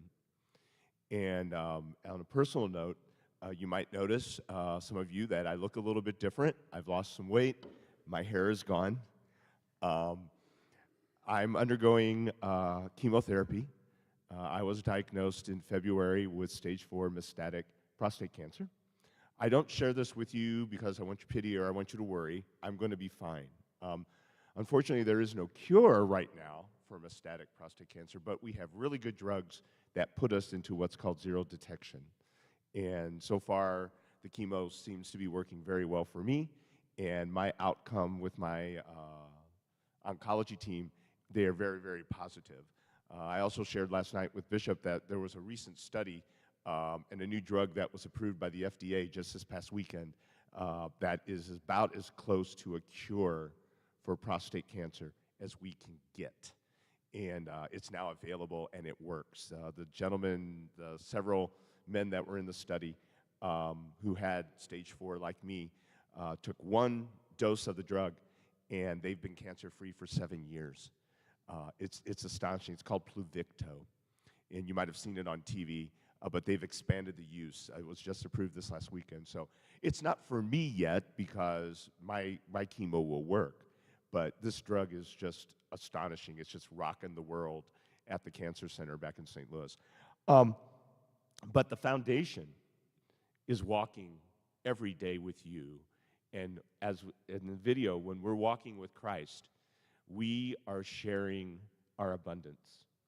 We are sharing our gifts. We are sharing our love. We are sharing our intention on making sure that we have the resources as congregations, as missions like Canopy and El Centro and Oaks Indian Mission, that we have the resources to do the work of the church, that we have the resources to do the work of God. That takes planning. I know with my recent diagnosis, it made me rethink my estate plan, obviously. It made me rethink some of the charities that are in my estate plan. When you're faced with a cancer diagnosis, and I don't know if any of you have faced that, I'm sure some in this room have, it changes your outlook on how you walk through life. You're more aware that Jesus is with you. Now, Jesus and I and God have had some really interesting conversations lately. At first, I was incredibly angry, and there was that, why? We ask that a lot in our missions, though, don't we? Why don't we have more members at our congregation? Why don't we have more resources to do the things that we need to do? Why is our government turning on us and taking away vital funds from research institutions and educational institutions? All these whys. Yet a constant, especially within our Lutheran faith, is our belief in the gospel and our belief in walking with Christ. And that takes a lot of work. And I'm very blessed to have this job of being at the foundation and helping you, and I know I've worked with several of you in this room over the years, in making plans to make sure that what we want to do, both in life and after life, takes place. The foundation had a very good year last year. We topped $1.3 billion in assets at the close of the year. Our Ministry Growth Fund, which used to be called Fund A, returned an 11.4% return for 2014. Now, these first couple of months in this calendar year have been a little rough. I know I haven't personally looked at my IRA for a couple of weeks. The market was up today, so we're going in the right direction, hopefully. Let's wait and see what happens tomorrow, or Monday rather. But all that aside, the good news is that the foundation is reaching one of the goals that we've always wanted to reach, and that is to be your financial powerhouse, your financial go-to in endowments, trusts, donor-advised funds, and giving instruments. We also do annuities, charitable gift annuities. Those are also turning out to be incredibly strong because they are invested partly in the Ministry Growth Fund. And yes, we've had a rough month. Last month was not good. We were down 2.1. The market was down over 10. And I bring that up and I broke my promise, I said no numbers, but it's important because I really like what the foundation has done in taking the asset classes that we have and putting them into some funds that act as a stopgap against down market, and that's the private investment portion of our portfolio. It's really performed well during these turbulent times with the markets up one day and then down the next. We want stability. We want that over 10% return. And I think in the coming years, as we grow the fund and go to 1.9 billion, 2 billion, 2.5 billion, we're going to be able to do that. I'll leave you with some thoughts that we have been in the process of doing a restructuring at the foundation in our strategic planning process. And we've come up with, our new mission, which is to support and sustain ELCA ministries by enhancing gifting capacity and stewarding resources. Over the last 11 years, I've helped several of you steward resources that you have to be sure that they're there to support the missions and the family members and loved ones that you want your assets to support, both now and in death. And our vision is to be a thriving ministry that develops a culture of intentional generosity and financial stewardship to expand the work of the ELCA. Some of you churches invest with us. I know the Synod's invested with us. And that's important because together we are stronger.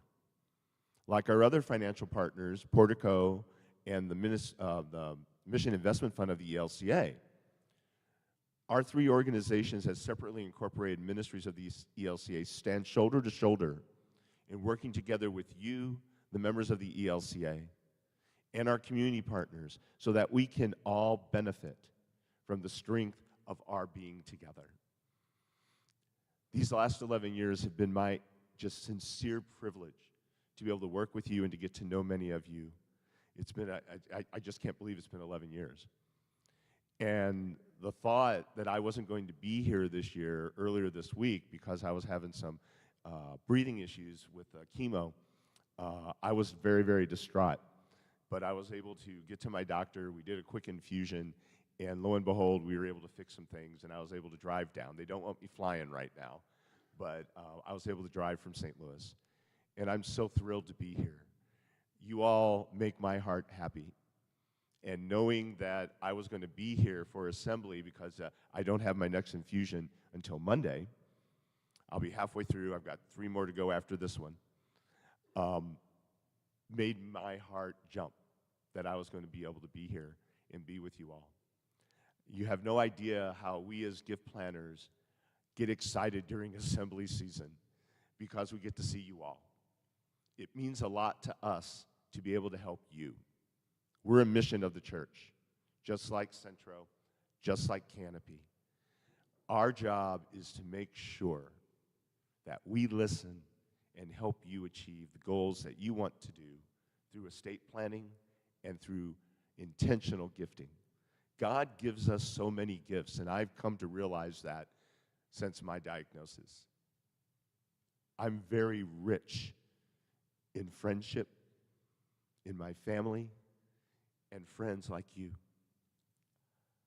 I thank God every day for that. And I hope that you will take the time to look at your own plan and realize that you have a special power within you to help our Synod here in Arkansas, Oklahoma, to help our greater ELCA, and to make a difference in the world when times are so turbulent, especially here in the United States. I love you all. I hope you have a great assembly. I've got a table back there with all the rest of our ministry partners. I hope you take time and come by and say hi. Thank you.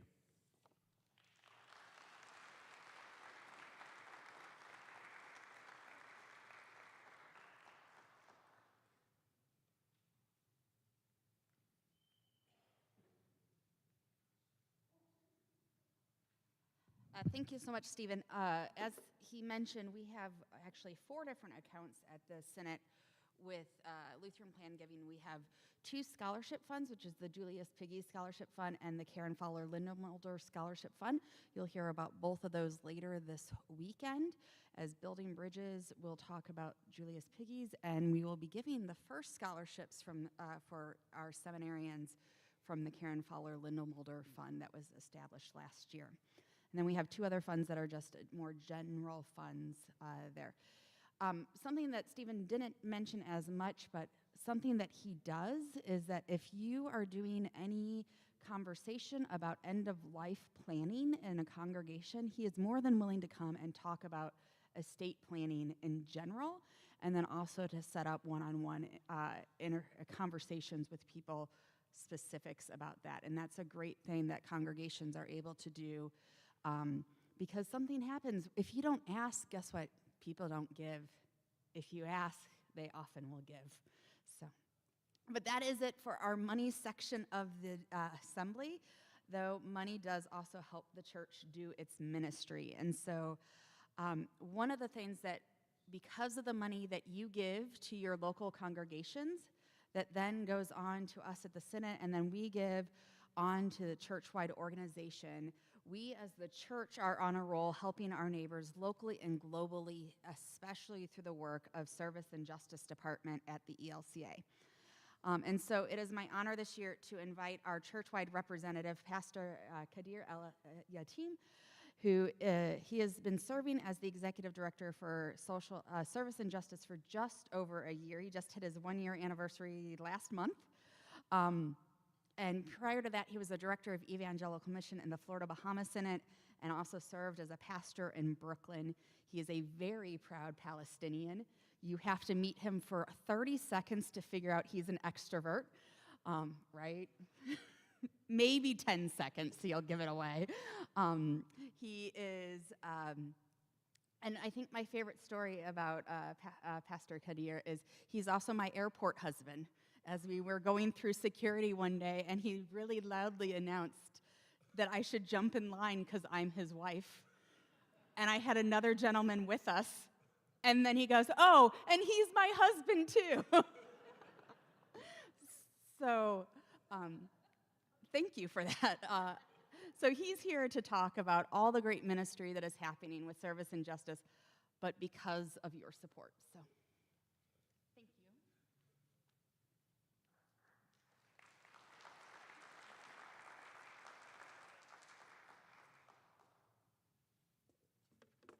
Well, hello. I feel so blessed to be between the financial reports and dinner to give this presentation. Good evening. My name is Khader El-Yatim. I serve as the Executive Director of the Service and Justice Unit of the Evangelical Lutheran Church in America, and I am honored and privileged to be with you to attend your assembly as the church-wide representative, and I'm deeply grateful to a wonderful friend, a colleague, my bishop, Bishop Becca, for inviting me to be with you this weekend to witness the amazing work and the ministry that you lead in this Synod. So thank you for your leadership, thank you for your partnership, and thank you for being part of God's movement in the world today. You just heard from Stephen, and Stephen, you are in my heart and my prayers, my brother. I will continue to pray for you.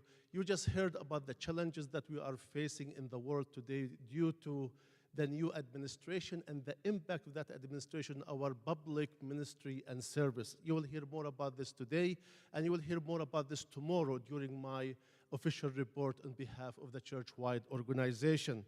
But to say a little bit more, I was born and raised in the little town of Bethlehem, you know, where Jesus was born.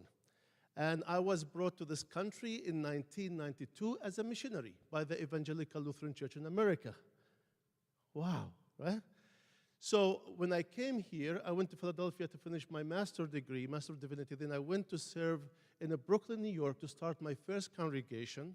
And at that time, I was appointed to serve at Salem Danish Evangelical Lutheran Church, a congregation that served the neighborhood faithfully for over 110 years. The neighborhood was changing, the Arab people were coming, and the congregation was declining. But they were praying for God to send them a pastor who is an Arabic speaking so they can continue the ministry of that congregation. So when I came, they passed the torch of their baptism to me so I can start the new Arabic-speaking ministry in Brooklyn, New York. So this evening, if you are wondering about my accent, it's Danish. Just saying. Also, it was really interesting when I came to this country, and people will know that I'm Palestinian, I'm an Arab, and they will ask me the question, so when did you convert? Thinking that I was Muslim, and I will say I converted on the day of Pentecost, 2,000 years ago. People forget that Jesus was not born in Bethlehem, Pennsylvania, or Oklahoma, or Tulsa, or Europe, or Wittenberg. Jesus was born in Bethlehem. And my great-grandmother used to babysit him. Just saying. It was pro bono, we never charged for it. Let's go to the next slide, please. So let me start with you, and Bishop Becca, I think the Holy Spirit is working in amazing, amazing ways. The work that we do through the Service and Justice is mandated by our understanding of the gospel. It's mandated by what God has called us to do as the church in the world today. So the words from the Gospel of Matthew chapter 25 inspire us every day, inspires me and my team as we go and do this work of service and justice on behalf of you and the Evangelical Lutheran Church in America as we live our faith in action. Matthew in his Gospel said, as Jesus said, "For I was hungry and you gave me something to eat. I was thirsty and you gave me something to drink. I was a stranger and you invited me in. I needed the clothes and you clothed me. I was sick and you looked after me. I was in prison and you came to visit me." And the next one from Genesis 5, it says, when God created mankind, he created them in the likeness of God. We are made in the image of God. Therefore, we are called every day through the service and justice to work so hard to restore the dignity of every single person that we encounter through our programs and global engagement and local engagement. Unfortunately, because of sin, because of creed, because of the hostility between us, there are a lot of people who are in the margins, people who are struggling in our communities, people are hiding even deeper in the cracks of our society today due to these policies. Their dignity is being taken away. We as the church are called to restore the dignity of people who are created in the image of God.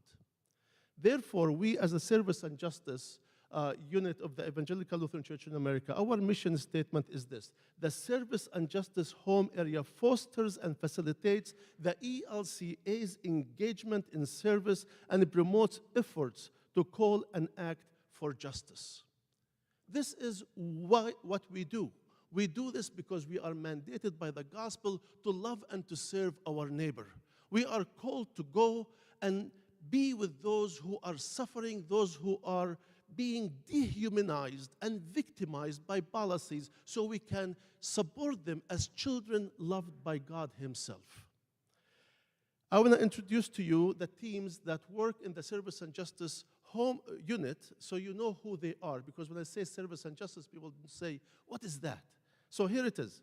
The first team is called Building Resilient Communities. You are familiar with the Lutheran disaster response, and I'm sure that you have supported LDR through your synod and your congregations. We are there at the invitation of our churches or our companions to go and be present when a disaster happens, either that a human-made disaster or natural disaster. We go upon the invitation and we stay as long as they want us. When they say, thank you, we no longer need you, we leave. When the cameras, when the TVs, when everybody leaves, we as the Evangelical Lutheran Church in America stay on the ground to love and to serve people who are mostly impacted by disasters. The second team under this group is, just to stay in that slide for a minute, please. Go back one slide. Is the World Hunger, which works both domestic and international. And the World Hunger is helping a lot of communities, both locally and globally, in development, being sustainable, finding new ways to respond to the need of the neighbors.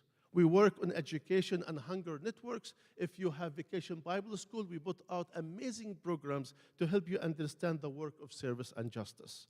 Amparo is our immigration and migrant services that we provide, which is accompanying migrants, minors with the protection, advocacy, representation, and opportunity.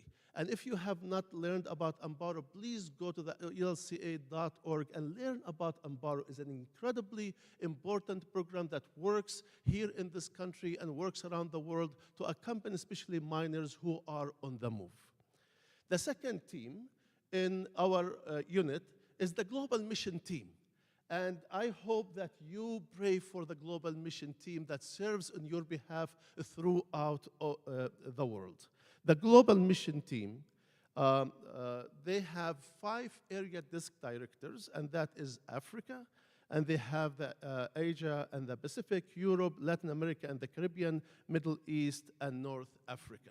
We are deeply engaged with churches, with hospitals, with seminaries, with the schools. Our missionaries are serving faithfully, and they are making a difference around the world. And we, as the ELCA, have 126 relationships or companion relationships that we have established over the many years. And we are proud of these relationships because they inspire us. They teach us because it's a two-way relationship. We accompany them and we learn from their experience to enrich our ministry and work in this country. And we manage all the global personnel of the Global Mission Team. The next team, which is the Ministries of Diverse Cultures and Communities team, and this is really an important team that works with our ethnic-specific communities in the United States. So these are the experts. If your church, you have a new developing community close to your church, you don't know how to connect with them or to invite them or how to reach out to them, speak to these individuals. They are amazing. They have amazing resources to help your church connect to the communities growing in your community. We have the African Descent Ministries, the African National Ministries, Arab and Middle Eastern Ministries, Asian and Pacific Islanders Ministries, Indigenous Ministries and Tribal Relations, and Latino Ministries. And I heard there's a lot of Latino ministries here, and we want to be with you to provide the resources, the expertise as you connect to new neighbors that are moving into your neighborhoods. The last team, and this is a really incredible team, especially since January 20th, because they've been working so hard on your behalf on advocacy. This is the Witness in Society team that works really hard, and we have 2 offices, one in Washington, D.C., where I came from this morning. I left at 4 in the morning to come here and be with you.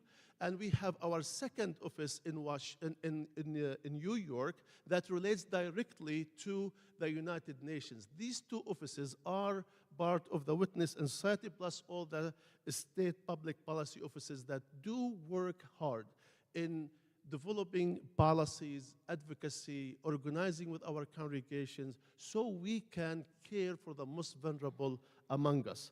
Please do keep the Witness Society team in your prayers, because since this administration came into office, they have been flooded with the questions, with requests. They're trying to sort out through all these executive orders and their impact on our church, on our independent Lutheran organizations, how it is impacting all our partners who have, many of them, shut their doors or have let go of their staff because in the cuts of the USAID. And it's really sad to see what's happening. The next slide will show you our senior directors who work with all these teams. Barbara Lund is kind of my chief of staff or the senior director for operations. Paulina Darcy, she's the senior director for the Global Mission. Amy Ruman, the senior director for Witness in Society. Tammy Jackson, the senior director for cultures and ministers of diverse cultures and communities. And Susanna Cunningham, our latest addition, just started about a month and a half ago, the senior director for building resilient communities. And the next slide will show you the staff meeting, or part of our staff, that met August 2024, and that was my first staff meeting with them since I came into this position. So I got the chance to know them, I got the chance to share my vision and expectation with them about how we are engaging in our neighbors, both locally and globally. I want to go to the next, thank you. The next slide is about our advocacy work. And we are focusing all our efforts now to make sure that we are passing fair, wise, and just policies, and making sure that we are protecting the rights of our neighbors. Unfortunately, this picture you see, this is on the Hill, where people of faith gather every single Wednesday to pray and to hold our elected officials accountable. This is where we go to do our advocacy work. I was there this week. I spoke about HIV and AIDS because that funding has been cut, and a lot of people around the world who depend on us and our work to provide these services no longer receiving treatments or medication, and people are literally dying around the world. It has impacted our independent Lutheran organizations such as Global Refuge. Global Refuge has been hit hard, and I am deeply grateful that here at your assembly you will be collecting an offering to go to them because they are desperately need our support. As the Executive Director of Service and Justice, I was able to send them $125,000 as an emergency fund from the ELCA to support them during this transitional challenging time. But also, for example, the Church World Service, which is our biggest partner, who do amazing ministry in this country around the world. They just shut down all their offices around the world because their funding got cut. Augusta Victoria in Hospital, which is the only provider for cancer and dialysis services to the whole Palestinian population, their funding got cut. Not only their funding got cut, the Israeli government now, under the Trump administration, are imposing taxation on the hospital. And they want to collect taxes on a nonprofit organization, which means the hospital will shut down. So the Lutheran World Federation through World Service, they called me panicking because all their operation in South Sudan, and you know what's happening in South Sudan, the war that's happening there, all their operations were cut from the US AID. So they called us at the ELC and said, please, we need your help. So I was able to send them through your generous support, $250,000 just to get them to keep going until we figure out what will be the next steps. We are the largest social service providers in America. Did you know that? We are the largest social service provider in America. Lutheran services in America serve 1 out of every 30 Americans. Think about this. We serve 1 out of every 30 Americans. And that's all is being put in danger and jeopardy because of the new cuts and the administration. We accompany people on the move, especially in this country and around the world. So the theme that we are using on the Hill, it is time for moral courage. It is time for our members to step up, use your power, call your elected officials, write a letter, go to their office, tell them that you oppose the way that our neighbors are being impacted by these unfair, unwise, and unjust policies. Let me go to the next one and share with you some news. I was honored and privileged to be invited to go to Tanzania to visit with the diocese there, and I got the chance to visit with Arusha Lutheran Medical Center and to meet with our missionary there, Dr. Stephen Swanson, who started the NICU at the hospital. And you can see me carrying that little baby in my hand. I was so terrified and scared because the baby is the size of my hand. But this is what we do as Lutherans. This is how we are making a difference in the world. Dr. Swanson can be a billionaire in this country through his specialty, yet he gave up everything and he wanted to go and be missionary and serve people.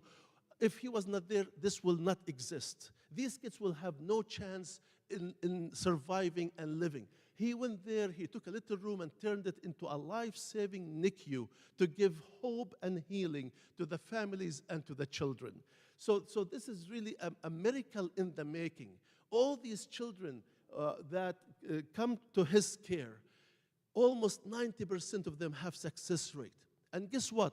He has developed innovative medical procedures and techniques that does not exist even in this country, and people are coming to Tanzania to learn from his expertise, and they are writing articles and books about his work. He's taking simple things that will cost pennies on the dollar and creating life-saving machines. In this country, you go to the NICU, you see million machines in the NICU. There, you see just simple things that make a huge difference in the life of these little babies. I am so proud of our missionaries, but I am so proud of you because you allow us to send such high qualified people to make difference in marginalized poor communities around the world. You should give yourself a hand. Yeah.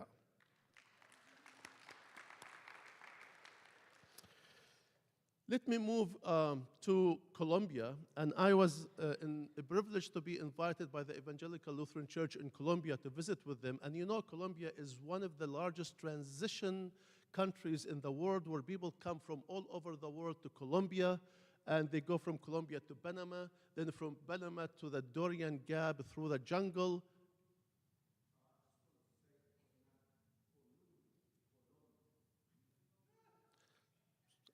Misspelled it? Sorry. You know what I mean, though, but thank you for the correction.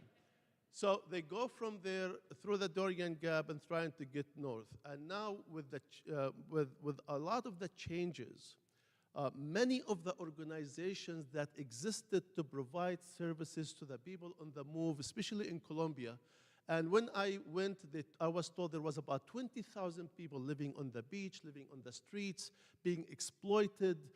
Many of the kids are being given guns by the coyotes or being made mules to transport drugs. Many of the women are subjected to harassment or rape, and many of them work in recycling just to make some living so they can exist. The children don't go to school. The living conditions is horrifying. And now the majority of the organization that existed to support these people, as of February 28th, the vast majority of them shut down their doors because they depended on the U.S. aid to help support them to provide services to these people. The only organizations that live there is our organization as the Evangelical Lutheran Church in America, to continue to be present there to care for these people. Now, many of them went north. They couldn't get through. They came back, and now they are stuck in between. They don't want to go back to Venezuela, for example, because they don't want to live under dictatorship. And at the same time, the living conditions are horrifying. This is one of the organizations that we work very closely with, and this woman, she actually was one of these people who are on the move, and she found her calling, and now she is there to serve her very own people. The next one, which is really impacted me deeply, while we are sitting there listening to testimonies, this little girl got so excited, she wanted to share her story. She went up, and all what she said, I give thanks to God. Then she broke down crying. You can see her picture crying. The picture below, that is actually her father, who refused to give his testimony, but was sitting there, and I was sitting right behind him, and I can see how hard he was crying, seeing the suffering and the pain his daughter was experiencing. Her only wish was, I want to go to school. Now, the Colombian government does not allow many of the kids to go to school because the moment you go and enroll in a school, then you have pathway to residency and citizenship. So they're trying to limit that as much as they can. But her only wish was, I want to go to school. So our team are working very closely with her and her family to try to register her in school. But this is the impact of what's happening around the world. People don't want to be uprooted from their communities. People don't want to be on the move.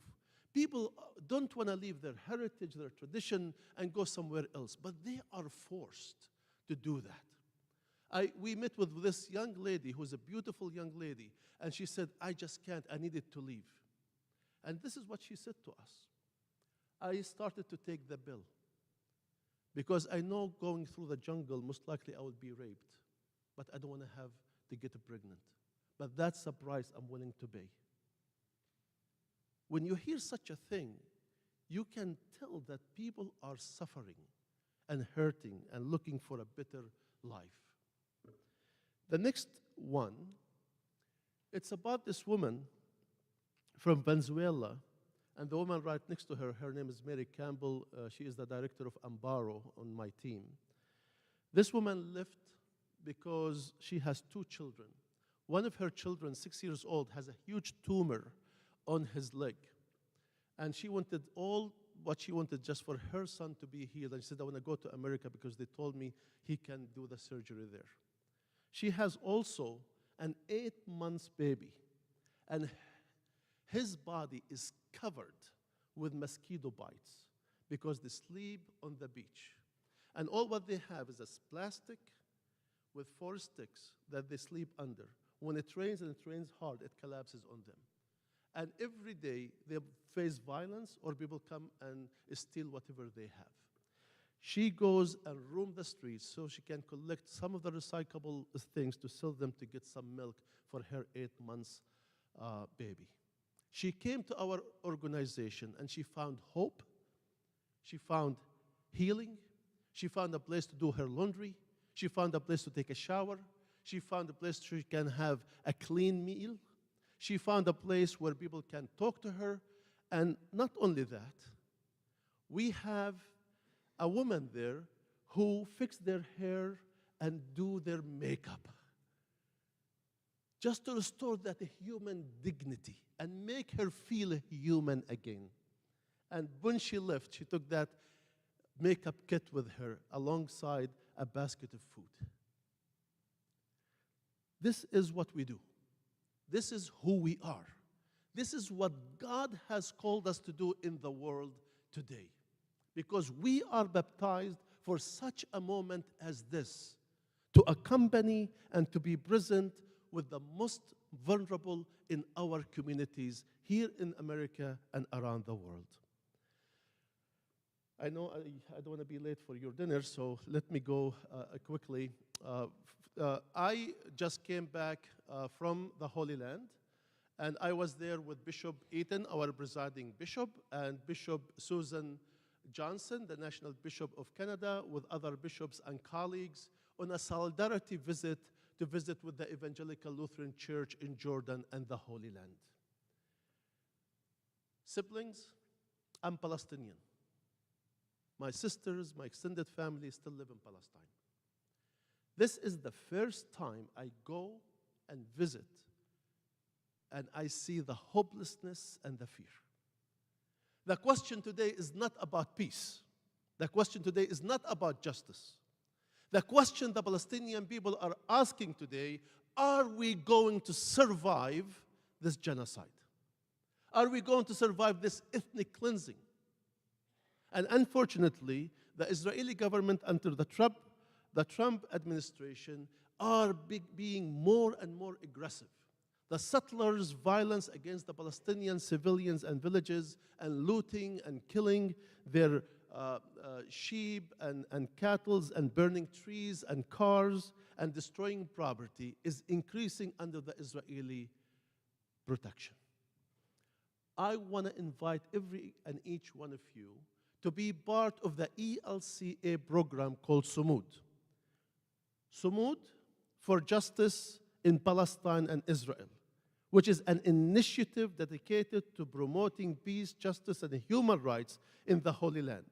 Sumud, an Arabic term meaning steadfastness, embodies the nonviolent resilience of Palestinians living under occupation.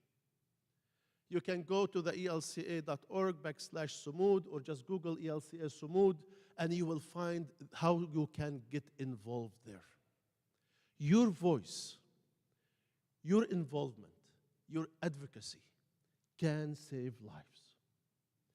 When we went there, Bishop Azar, who's standing right there in the front, he said to us, go back and tell them that our community, the Christian community, is disappearing. In the West Bank, there is only 45,000 Christians left. And over the past 1 month, 180 families left. In the context of America, 180 families might not mean much, but in the context of the Holy Land, 180 families means a lot. The Christian community in the Holy Land when Christ was born is disappearing because of the occupation. In Gaza, the Christian community is only 400 people, 400, which is the oldest Christian community in the world.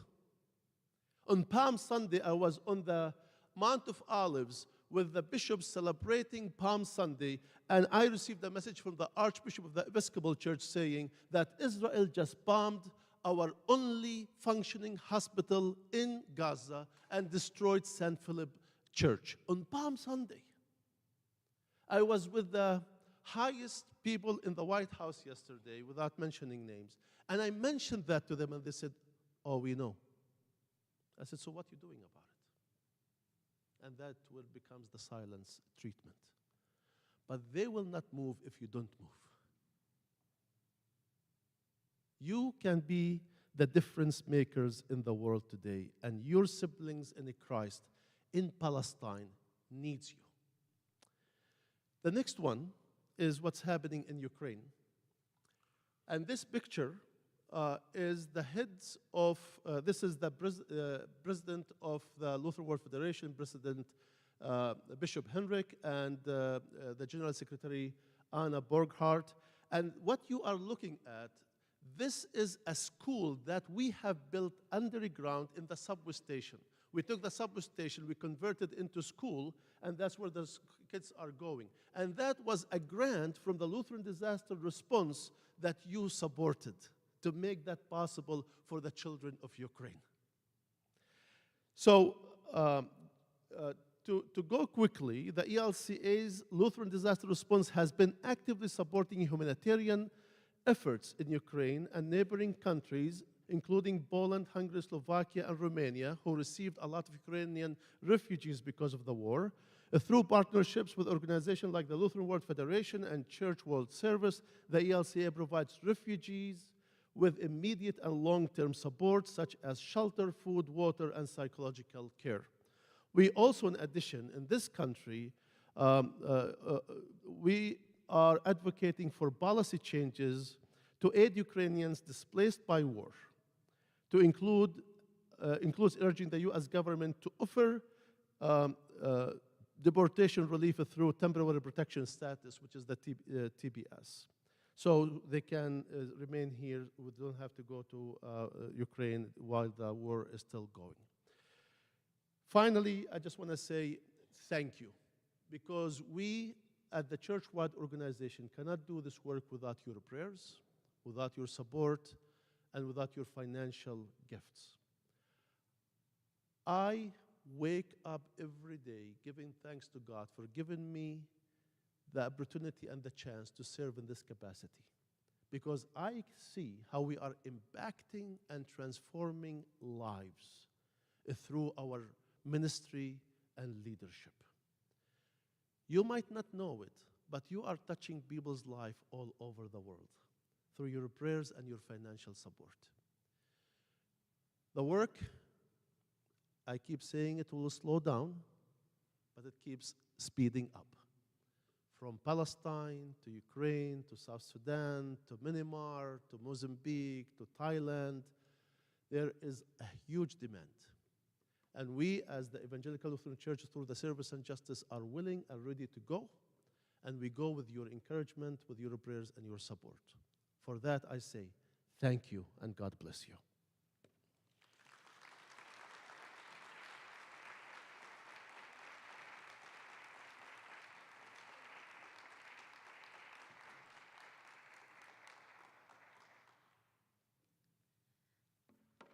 A huge thank you, Pastor Kadir. We got you a small gift. We know that you are,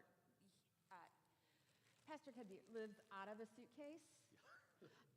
Probably is on a plane once every 3 days. This week alone, he has been in New York at the UN and in DC with our advocacy office. And you leave here and you go to Chicago? I do. Yeah. His home is still in Florida. So we got you some toilet paper for those times that you're on the plane and they run out. but a cup also for those times you're on the plane and need some hydration, and a few other gifts to remember Oklahoma by, and maybe even some chocolate for once you finally do see Grace, your wife. So, thank you, friend. Thank you. That's amazing. Didn't want anything too big for you.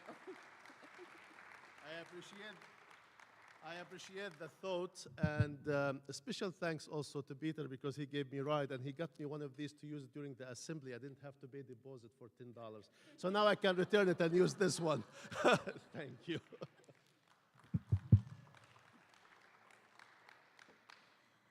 And Kadir, you didn't have to talk as fast as you did because dinner's not ready yet. So,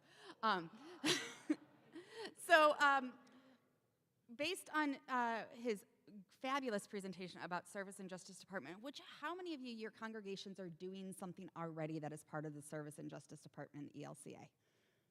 Got a few hands that are raised. What are you doing, Peace Rogers?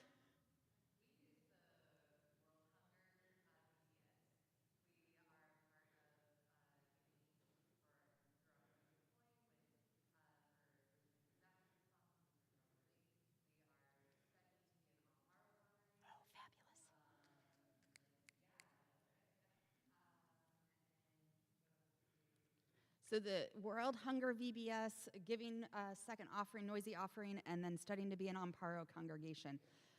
Others are doing some stuff.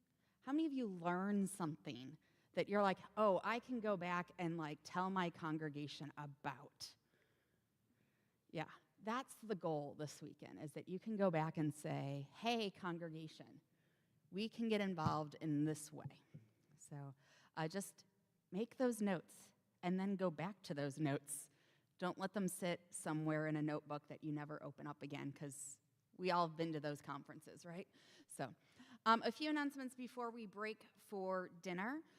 If you are a workshop leader at some point over the weekend and you're using tech, so slides, projections, whatever, we are going to suggest that the meal prior to your workshop, that you take some time, go to your room, and mess with the tech and make sure that everything is working. If it's not, see Pastor Peter and he will help you out.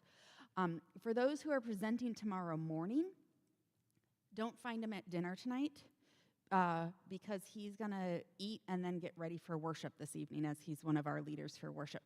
But see him first thing in the morning, or tell him after worship so that he can help you out and make sure that everything is working. Tonight, our dinner is pasta bar. There are gluten-free / diabetic-friendly pasta and vegetarian meatballs that are available in the small kitchen just down the long hallway. Don't go far. It's the first room on the left, on the long hallway to your right. So if you need the noodles, go first. If you need the meatballs, go last after you go through the line. During dinner, there will be 2 conversational groups that are happening. If you are going to the church-wide assembly, either as a voter or as a visitor or volunteer, you are welcome to join us in room 106, which is down the long hallway, and then eventually zigzag a little bit. It's on your left-hand side. It's across from 102, where the display rooms are. And if you're a current seminarian interested in seminary or part of the candidacy committee, or want to be on the candidacy committee, they will be meeting in the Hosanna room, which is on the right-hand side of the long hallway, but don't go down the ramp. If you start to decline, back up and then look to your right. So, is the Hosanna room. It's a little tricky to see occasionally. So, we are going to convene back here at 7:45 for worship. Tomorrow, we will begin at 9 a.m., and while the registration opens at 8:30, guess what? Y'all are already registered, so you don't have to be here at 8:30. You can sleep in, you can enjoy your breakfast, you can go for a walk if it's not raining for once, go find the best donut in Tulsa, come at like 8:58, you know? Don't stress out the people who have to, who need to be here already. And then another note for the morning is, I don't drink coffee, neither does Sarah, neither does Jen, but there will be coffee tomorrow morning, and it will be made by 9 o'clock. But if you're one of those people who feel like you need to be here super early, and you're one of those people who need coffee as soon as you walk in the door, take that travel mug you have with you for the coffee and fill it with coffee from the hotel or your house or one of the 1,500 coffee shops in Tulsa and travel with that coffee here. Got it? You know who you are that needs the coffee as soon as you walk through the door. I'm looking at one of those people right now.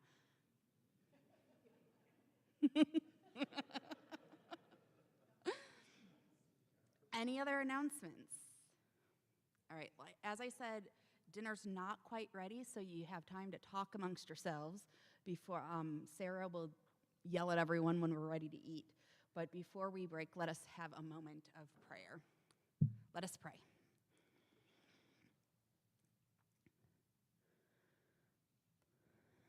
Lord of all who feeds us spiritually, be with us as we are about to eat physically. Bless the food that is being prepared. May it nourish our bodies as you have nourished our souls. We give you thanks for farmers who grew it in the fields, for those who have prepared it at factories, for those who have transported it, and those who have stocked it on grocery store shelves. Lord, we thank you for all those who have cooked the food and those who will clean up after us. Lord, thank you for all the ways that you continue to feed us. May we continue to remember those who are hungry, for those who are thirsty, for those without community this day as we will gather in community to eat, knowing that we are blessed immensely and overwhelmingly by all that you've given us. In your name we pray. Amen. So again, talk amongst yourselves until somebody yells that it's time to eat.